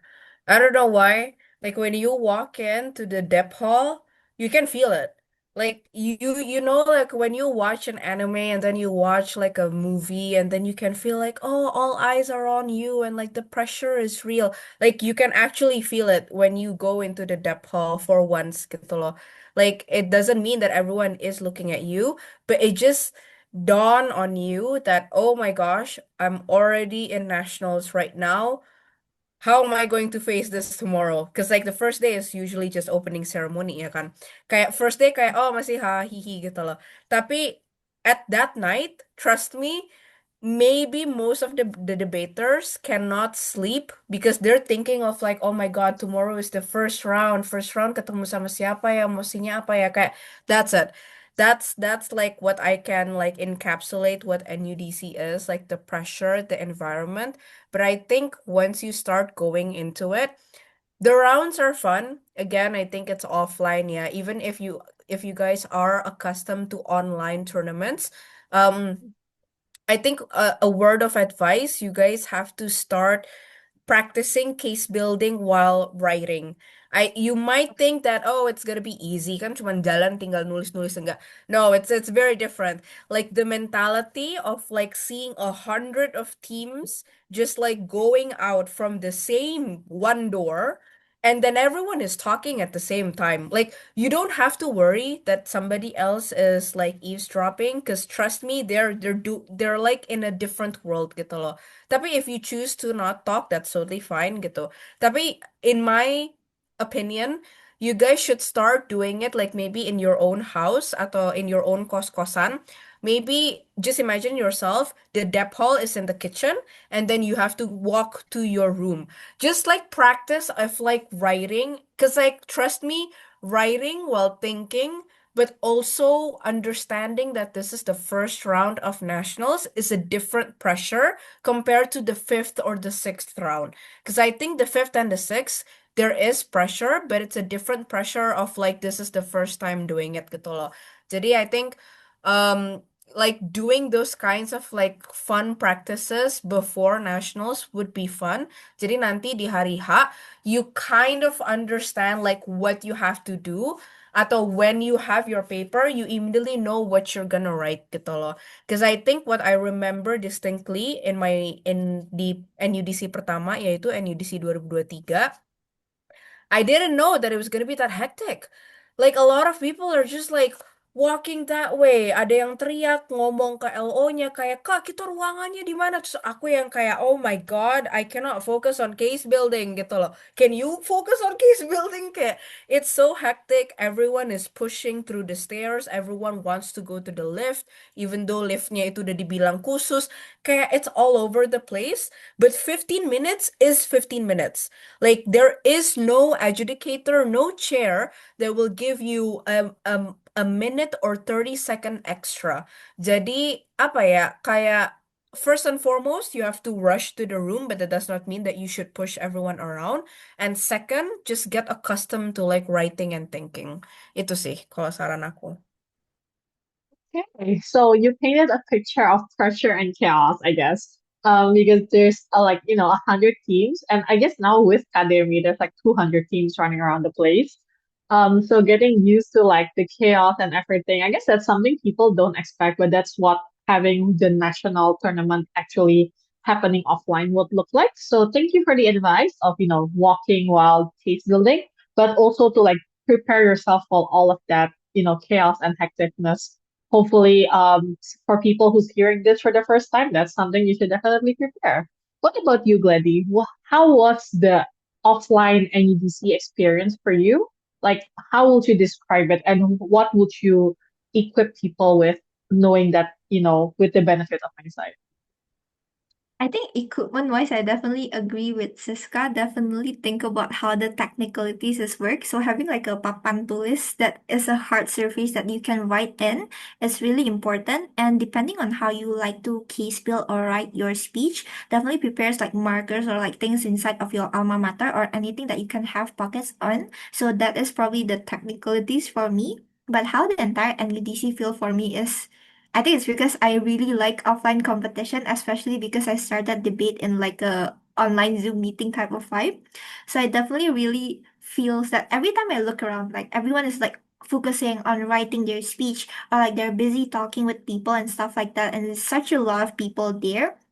It feels like a hot-blooded sports movie. I'm not sure if you get the vibe of it, but like if you watch like those kind of animes or like K-drama or like any type of movie in general that is about youth, that's about like friendship and like about self-discovery and stuff like that, it's that kind of vibe. It's like, damn, I'm in that kind of movie currently. And like, okay, even though like debate isn't like a physical sport, it's definitely a sport for us all. And I think every time looking at the sportsmanship on how people respect like each of their competition and they could still find friendship and a lot of stuff there, it's like this is such a precious time. I should like keep it in my memory. So it'll definitely be a core memory moment. So like definitely those kind of things just let me feel more passionate and much more excited and positive about everything. So looking around once, like 1 or 2 seconds, grasping everything in and then immediately focus, lock in into the motion definitely helps me a lot on like making this such a valuable experience. But yes, definitely that is how it feels towards me. So like yes, we want to experience those kind of movie type of like hot-blooded moment, go for NUDC or NSDC. Oh, wow. Okay. Hot blood movie kind of moment. And I guess dealing with that very, it is pressure, but it is also kind of fun. I guess that's what I get from what Letty was explaining. But I do want to talk a little bit about what Letty did specifically last NUDC, and I think this comes in my head every now and then. So I do want to tell everyone because I don't know if Gladys was actually going to talk about this. But sometime last year, I did visit an UDC, and when I was talking to Renee, Gladys suddenly came out was like, "Hey, do you guys want to go karaoke together?" And I'm like, "Wow!" Never in my mind I would have thought of that in the midst of like the Indonesia's biggest like national tournament. Like, who thinks of going to karaoke? But I guess that's a little bit about like talking about Gladdy and how you have been talking about like, you need to have fun, you need to enjoy, you need to put out the effort of like, this is more than just a tournament. This is also how you're gonna make one of your biggest core memories. Can you talk a little bit more on like that as well and like how would you suggest people to really maximize their time within these within one of the most like movie moments like you've mentioned? Okay, so I think the first thing that I made really clear of coming to NUDC is that I wanted to make friends, and especially with every single person that I meet there, regardless of their university, because I don't think this is a moment that you will have often in your life. Whether it is like on your high school or like in the future when you work, most likely the people that you meet are gonna be limited. This is like the only time where you can meet people from all across the country, see so much diversity and like differences, so I really want to make this like a time worth it for me. And what happened with that time is basically I'm really glad Kao was my teammate because both of us agreed on the same thing, which is we have to have a karaoke party somewhere in this like competition. And we settled on for like let's do it at the awarding ceremony because like everyone will be like relaxed then and no one will be like locked in on the competition anymore. At first, it was just like, oh, who do you want to invite? And then we just thought of every single person that we know in that competition. So we just randomly approach people. And what really made it into like a 30 amount of people, I think 20, 30 amount of people at that time, is that we were booking for the karaoke room. So this is the technicalities. We were booking for the room and then we were asking for which type of room are you gonna book for? Basically, one of the person was like the contact person for the karaoke party room. And then that person said, the biggest room can like have a amount of capacity of like 25 people. And both of me and Kak was like, order that room. And then said person said, are you sure you're gonna like invite 25 people here? And I was like, I take that challenge personally. I shall invite every single person. So I just ran up to everyone like, are you gonna go to a karaoke party? And I think what I really appreciate from NEDC that year is that everyone was super friendly and like super open to like party and like everyone's like, yes, let's go. Yeah, so that's basically what happened. It was really fun. I recommend it for everyone. NADC this year and also LDV and also like NSDC. Try it out. Oh, under the premise that it's safe and of course, uh, take care of yourself. Important disclaimer in the end there. So yeah, I think it doesn't only have to be a karaoke party, but generally, interacting and engaging and initiating, especially hangouts is also so important because I think everyone is stressed, but everyone wants to like get to know more people. We are a community after all, so having building upon this community, being the first to initiate something, and which is for Gladys' sake, a 25 to 30% karaoke is something that you will cherish up until now. So I guess that's something that you can all keep in mind.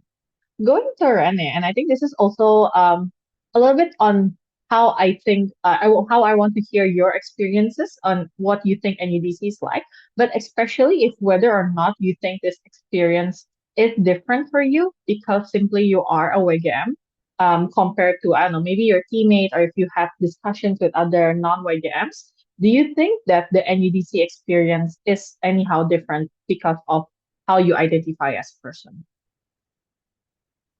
I think because it was such a I don't know, yeah, I think it's still quite the male-dominated sport. I feel like when I was walking into nationals, and I pointed this out to Louis as well, I was like, there's a lot of males in this area right now. And sometimes it doesn't make me like the most comfortable because I did had like an encounter with somebody and they just like randomly hit on me and like Louis pointed out as well. So I feel like that was like yeah, lower job. Tapi kayak being there is like a lot of like males I'd say in that vicinity. I definitely didn't feel the most comfortable a lot of the times, especially during chambers where it was like there was one round where I was like literally the only female in that chamber, and I feel like why are there not more girlies in nationals? And I feel like it would have felt better if there were more girlies in nationals, but I was thanking God that at the end of the day, grand finals had like a good representation of like women. Like there was like it's like a male women team all through all the benches in grand finals, and I really appreciate that because I didn't have that in a lot of rounds during prelims, and I feel like it would have made such like a better experience for me as well. But I feel like there's also like that like let's say like social gender norm where it's expected for you as an like WGM to like be more emotional, which I don't really agree with because even though I am a very emotional WGM, obviously, a lot of my female friends as well, a lot of my the IWGM friends are very much like can be as stoic as like my teammate, let's say, or like as strong as like the normal just like cis het identifying male as well. So I don't agree with like the stereotyping that you're gonna be emotional during nationals or like you're going to be like you're just going to be a woman in the sense that, and I feel like the stereotyping was also quite prominent like said like not only during nationals but generally in the community, right? So I feel like it does make me hesitant in crying in public. That's why a lot of the times when I do want to cry, I cry in Luis's car or like in the comfort of my hotel because I am afraid of getting judged in a way where I'm perpetuating the negative stereotype on IWGM, and I feel like that's quite a shame because like why am I ashamed of crying in such a competitive sport in such a competitive environment? Like I feel like that's natural, but it was holding me back. The thought of like being the reason why we're stereotyped was a pressure on me as well because I didn't want to cry in public, but it does sometimes happen, and I remember crying during like doubting if we were gonna make it past partial double octus, and I asked Louis like to cover me up, or like I was like literally hiding in my chair because I didn't want to perpetuate that narrative. And I feel like that was an unreasonable amount of pressure on top of the pressure I was already receiving. So I think that's definitely different for IWGMs. I understand that maybe like males or like non IWGMs also feel that pressure as well for not like showing like their sadness because of toxic masculinity. But for me personally as an IWGM, I just didn't want to perpetuate that negative stereotype on to like my community or like personally myself. But also I feel like because it was such a male dominated sport, or at least I felt like in nationals there was like a lot of um males or like cishet males or like non IWGM confirming individuals. I felt like it was an added pressure to me to not perpetuate that stereotype. Like I feel like that's nationals for me. So even if I do generally know that I am an emotional IWGM, it made me more hesitant to be that part of myself in nationals. Gitu sih, Ariel. Okay. So you do think it was pressuring, but a little bit more because of like these expectations. As a WGM, I do agree with you. There should be more WGMs in nationals. So for all of y'all here who are gonna compete in nationals later on, we depend on you to be the representation. But yeah, I think it's important then, of like why we're having this forum, this discussion to begin with.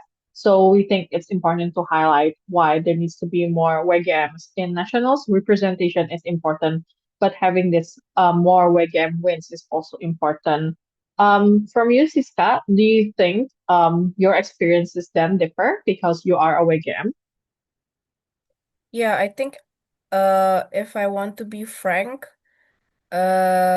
I don't think a lot of people put respect on WGM debaters or judges in general. Kalau mau very honest ya, first year ya udahlah nggak masalah karena kan nobody really knew who Uki was. And we were there not to find respect as well, but to just learn about debate.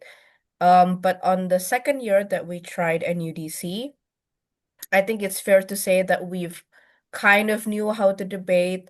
were already familiar with some people who were already in NUDC as well. But I can still feel that they only saw my partner as the one that contributed in the arguments, or if we did win in that specific round, they only asked him, "Oh, what did you bring?" And I was like, wow, the disrespect right in front of me. I've had that multiple times.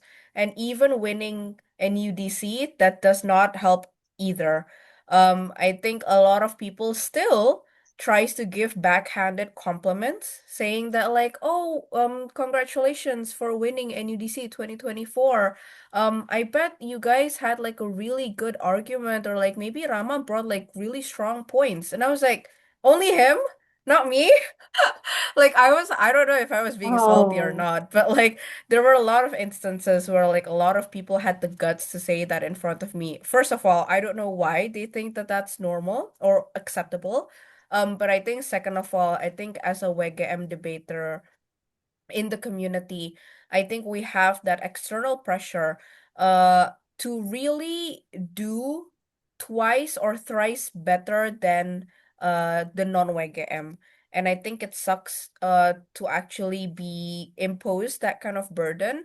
Because I think at the same time, because I think like regardless of your gender, I feel like um whatever you contributed in that specific round or your argument should be credited to you, and not because the other person is non-WGM, or just because they see that, oh like, oh, there's like one girl in one team, oh I guess they're not gonna be as good as their previous um quote unquote successors or like alumni or whatever. So I think, to be frank, that was like what was really shocking to me, because I know debating is quote unquote highlighted to be one of the most open-minded or accepting communities, but it's normal to still find people like that in nationals. But I think what is really important for all of us as a WGM is that you need to have your own confidence first. That people who say these kinds of things, give backhanded compliments or criticisms, snarky remarks, that does not define you. And if you choose to want to prove yourself that you deserve to be there, it should be your way, not their way. So do not use the same tactics as them. If their way to prove themselves to be in the nationals is by shooting other people down, you should not do the same thing. Because I feel like we don't want to foster um a sentiment that WGM should also do the same thing. I think that we can stand united and say to other people that like, even if we are a WGM, I deserve to be here, not because I'm talkative, not because I'm a yapper, but because I'm smart. I can make good arguments. I can make like really strong, credible rebuttals towards my opponents. So I think that's how we should prove ourselves. And I think that's just something that you guys should prepare. Unfortunately, because that's the world that we live in. So yeah. okay. So you do feel it is different, unlike how people treat you and on the respect you get compared to like your male counterparts. But you also do need to be able to like stand up against it and define that more on your own. On to Glendy, then, do you think with that, what is the best advice then you will give towards all the WGMs here listening? On if you are then treated differently simply because you are a WGM, and you are being treated differently because you are a WGM in nationals especially. If you face that, how would you have done it differently then? I think what I will do is definitely, I think a pace that really fits with me, especially with knowing that we can probably be emotional sometimes, is the fact that I have the bravery to show my emotions out loud to everyone out there, regardless of what you think, because I think I own that emotions and I have the right to show that emotion. But at the same time, it's also because I have the capacity to still stand on the podium regardless of the emotion that I bring and regardless of what kind of gender I bring here. I have that capacity to still win and stand and speak for what I believe is correct. So I think those are the things that relates to me personally.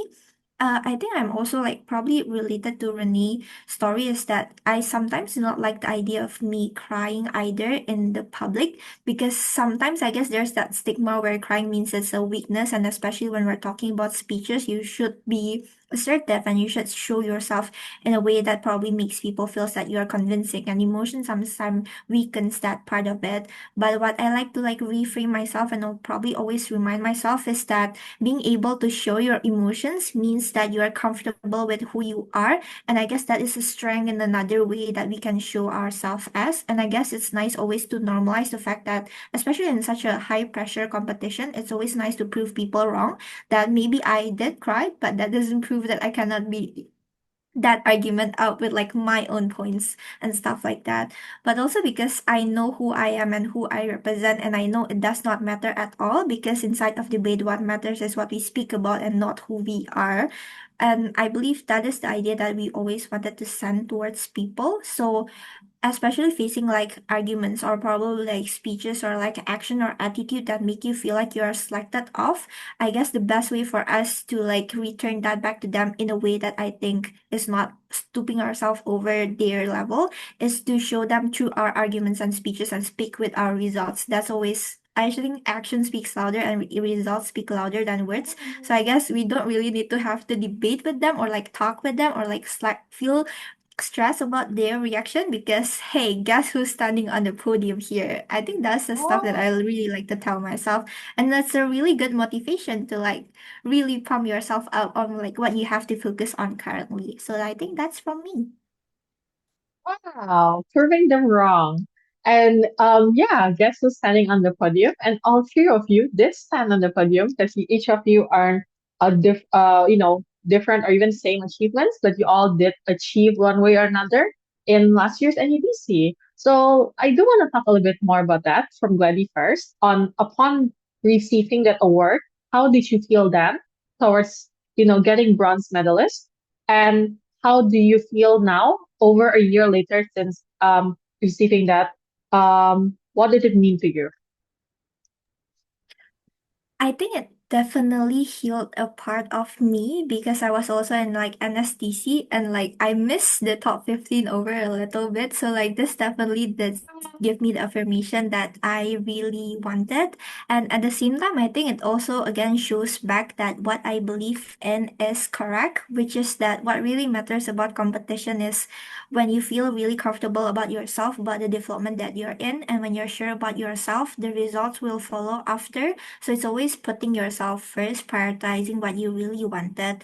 And I think at that point that what really touches to me, especially looking it back like 1 year later, is how it's not really the medals, I guess, but more of the memories and the people that I met there. Because what I really noticed during like taking the medal list at the front, it's not the medal in my hand, but looking at the corner where like all of my seniors and like friends are sitting on, and I'm like, oh, it's really great to like see like the time they invested and the amount of help that they provided for me have like come to a certain result. So I think that's really what matters for me, for the people that really supported me and they were there for me. And I think they make it so much greater for me than like any type of medal could have given to me. So yeah, definitely the memories and the people. Oh, that's so sweet. Having a part of you heal of this, but also seeing that you are really rooted on by your people and your community, and that's how that means for you.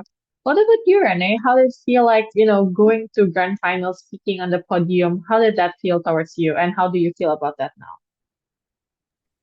I definitely hear completely to what Gladys said. The moment I stopped like grabbing that third runner up open kaya award, it felt like every single coach that has coached me, every single senior that has given advice to me, every single teammate that I've trained with has brought me to that point. Every single spar nights, every single spar buddies have gotten me to that point as well. So I think I wrote this in like my Instagram caption as well, in like my second account where I was doing my NUDC dump last year. I was saying how then NUDC didn't like it was third runner up. Yeah, sure, fine, that's cool. But like meeting every single person, getting invited randomly by Gladys to go to karaoke, even though that's our first time ever interacting, like all of those little moments is what defined NUDC for me. So like getting that award, I guess on that note, not only is it like an affirmation of like every single effort that anybody has ever put into me, and that's like my way of giving back, but also it affirms to me that was like my first time achieving something that huge, right? Like, actually bringing home a medal. Like that's insane. I've gotten like semi-finalist, sure, but like grand finals in like Indonesia's biggest competition, like that speaks volumes. And it did affirm me all of the negative or like it deters all of the negative thoughts I had going into this, was questioning if I was really ready, questioning if my skills was really up to par with the seniors that came before me. Because last year there was like Vinay, 2 years before that it was like you and Ariel, and like so many iconic Atma seniors. I just felt like I was quite lackluster in my growth, or like I felt like I wasn't on par with them. So like getting that grand finals meant like affirming where I was at in my debating journey, but also affirming that I can be or like as achieving as my seniors, and I look so towards gitu loh. Jadi kayak I felt like I wasn't disappointing them, but also I felt like it wasn't disappointing me. And having that manifest in the form of an award, or having that manifest in the form of a medal, really did speak volumes on my confidence as like a debater, but also how I view like my self-confidence. It definitely got better after that award juga. Jadi kayak I feel like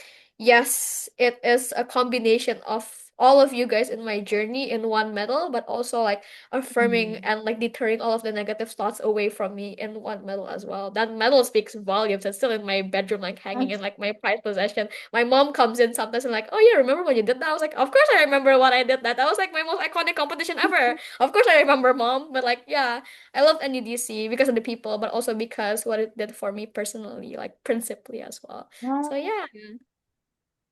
wow. So it did wonders. I guess it was a part of you confirming that, you could do it and it meant a lot for you and all the people around you. But a boost in self-esteem, that is something very important from you.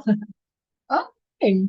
And last but definitely not the least, Siska, how did it feel like to go from, overall best novice team in 2023 to literally the best team as Open champion in 2024? How did that mean for you then and especially now?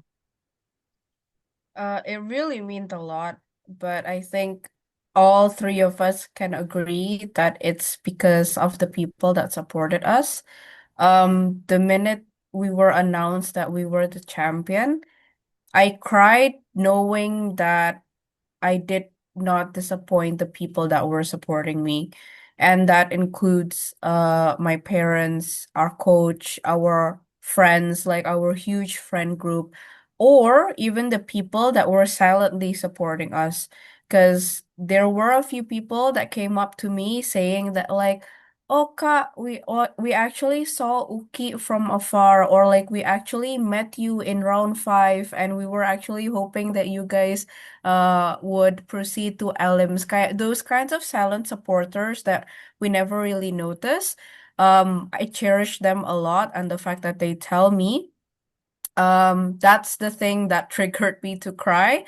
Knowing that there are a lot of people that put trust and love in Rama and myself during our journey for NUDC. And I think I owe it to them a lot. Like it means a lot for me right now because I think it really reaffirms me that I want to stay in the community. Um, it might sound cliche that I don't want to chase achievements, but I think Oh, but I think I mean it sounds weird because like oh oke lah ya udah Siska kan udah dapet champion ya iyalah dia ngomongnya kayak gitu kan. Tapi kayak I think um wanting to stay in the community finding people that actually brings out the best in you is exactly what is it's the sole reason why I want to keep on doing this. So I think the achievement was just the cherry on top. I'm not saying that I think that it's an easy feat and I think that it's something that can be brushed off. I'll always be proud of my achievement, and it was a team thing. It was not like a single person thing. But going forward, I think that motivates me to do better because I do not want to disappoint my past self, and I want to keep on giving to other people. Going back again, like I want to give back to my coach, I want to give back to my campus, I want to give back to the people that were silently supporting me and Rama, and I want to show it to them that like I'm doing this for the long haul. I'm not just here for like a one-time thing and then I dipped and then I disappeared. I want to keep on like inspiring other people that it's not a miracle. I mean, maybe there are some there are acts of God in it, but I think uh striving to do your best and persevering is actually key.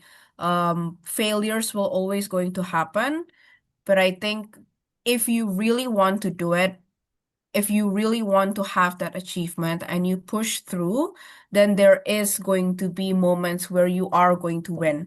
It doesn't have to be now, but it can be later, and it can be like in a different format that you never really thought about. So maybe you thought that an achievement would be a medal, but suddenly you realize that an achievement is something that is respect from other people, somebody that you look up to, and then you realize they're like, oh, how'd you know my name? And they're like, well, of course I know your name. Like that is an achievement in itself. Like that may be something that you might not want at that time, but it's something that you need at that moment. So I think that's what achieving the champion title is really meaningful for me and Rama. So yeah. Wow, lots of meaning that it's always, I think that from all three of you, including Siska, it's more than just an award and more than just a title and a medal, but it's what it means beyond that, especially being a WGM, especially a WGM in nationals. And it becomes so much more important. And thank you all for sharing that. As we've already elapsed 2 hours, let's have a final note from all three of you. Um, as you guys have already been there on the national stage, have already achieved in the national stage, especially as a WGM, what would you say towards all the people listening here and maybe later on in this recorded version as they're preparing for nationals, as they will be also then our WGM representations in this coming nationals? What is the best advice and last words to end the night coming from each of you? Let us start with Siska. Okay, I think I want to give like three advices. The first one is like the same thing that I've already said. Do not underestimate anyone who is going through this journey. They're doing it their own way. You should focus on how you should do it as well. Don't try and compare your progress with other people. I understand that that might be a little bit difficult to implement, but trust me, there is really no point in comparing your own speaker scores with other people and then saying to yourself that like, oh my God, it's less than a week and I still cannot achieve the same speaker score as this person. There's really no point. Focus is on your own progress. So I think noting down your own speaker scores from several competitions can be helpful. But again, do not focus on the numbers. I advise to focus on how you can actually improve your critical thinking and logical thinking. So in a way, what I advise you to do is to have your own notebook. In that, you write down all of the motions, the motion types or the motion headings that you're struggling with. Again, the whole point of this is not for you to memorize a certain structure or template, but what we want is that you understand how you are going to approach those kinds of motion headings and motion types. So it's to preempt whether in the day that maybe you panicked or maybe you don't know a certain topic, it feels nice and reassuring if you have that little notebook where you have your own notes and thoughts about previous experiences and what you think that you are lacking and then what you're actually good at. Like that's the second advice, because the first advice is like you don't underestimate. And I think the third advice is just to have fun. Again, having fun is very different with other people, right? I think from Gladys' version, having fun means that initiating and asking other people out to have fun with her. I think Renee's version of having fun is having that bubbly personality and being very nice and trying to focus on yourself, but at the same time wanting to be with other people as well. I think my version of having fun is just like I don't really care about the results because I'm just here to study. Like I agree. I think Glady was the one who said that, like, oh, they brought up like a really good argument. I'm gonna write that down because who knows, maybe I can use the same strategy. Like that's a thing that I actually do, and I think that's fun. So the way of you having fun in NUDC can come in different ways. What we suggest is that do not regret spending your time, money, efforts in NUDC, regardless of the results. Trust me, all of these things will prove to be beneficial. If you choose to stay in the community, that's totally great. We welcome you. But if you think that this is a one-time thing and you understand that doing debating in a competitive manner is not for you, that's totally fine. But trust me, all of the things that you learn in debate can be very, very beneficial throughout your education in university when you're making a paper, a journal, but especially when you're gonna graduate, it's going to be so much helpful to quote unquote think about your thoughts and actually persuade other people and actually to present them. So I think that's just like my three advices.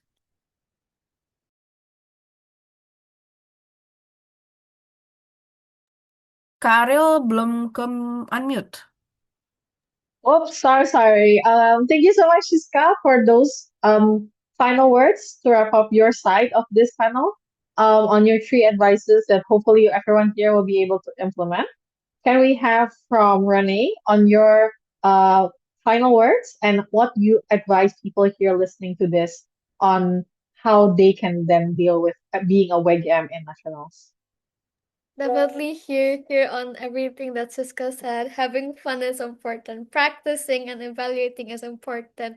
But also generally like, all of the things in between. Don't underestimate others is also really, really good. I think adding on top of like what Siska has said, I think it's good to feel your emotions during nationals as well. Let the highs be highs. If the lows are lows, then cry about it. If the lows are lows, then take time for yourself. I think it's never good to suppress your feelings, especially in such a high stakes environment. That's why I cry when I need to, albeit sometimes it leaks out to the public, but as long as I want to keep it private, I do cry a lot in private during NUDC as well. So when you need to feel those emotions, do feel it.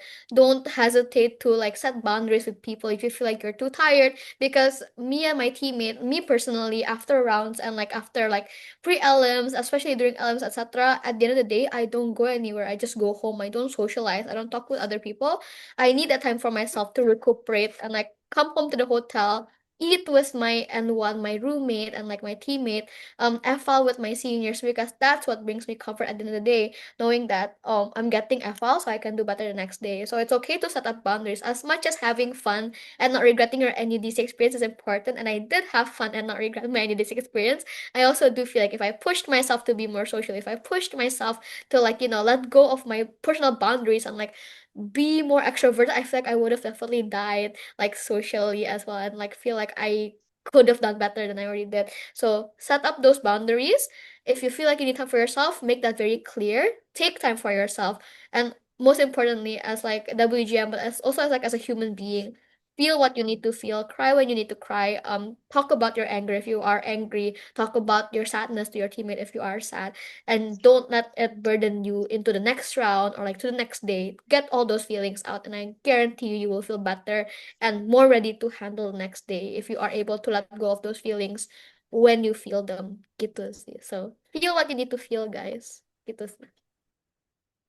Okay, so set boundaries and feel what you need to feel. Renee's best advice for all of you, and hopefully that implements you. To wrap this session as a whole, Gladys, what do you want to say to everyone here who's listening and will be listening? What is your best advice for everyone? I would say definitely don't let anything take away your joy away from the competition. Always remind yourself that your journey as nationals is unique in its own way. It doesn't mean success in like any type of story of whatever other people went through. Trust all the process and effort that you have already invested in so far. Enjoy all the chaotic and emotions that you feel while it lasts, and just be very proud of the fact that you guys are already standing at the nationals. That's already a feat that a lot cannot achieve. So yeah, that's probably all from me. Okay, don't forget to remember you have gone up until this far. Gladys, final words to wrap this session all as a whole. This marks the end of over 2 hours of a session. Before that, I do want to invite all the panelists for us to take a little picture first together before we end the session. Ready? In one, two, three. Yeah. Um, Thank you so much, everyone who have joined up until this far.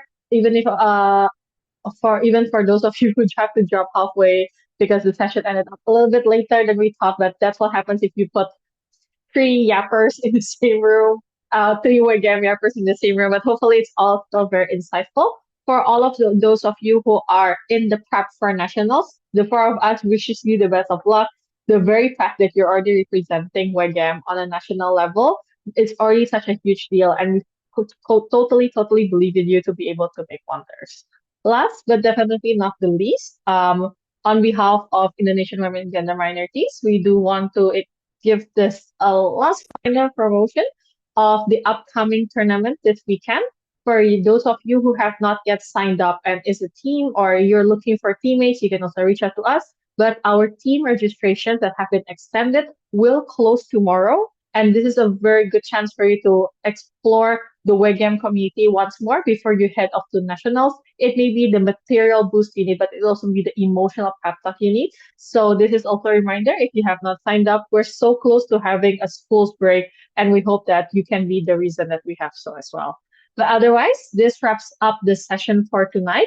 Thank you all so much for joining this session.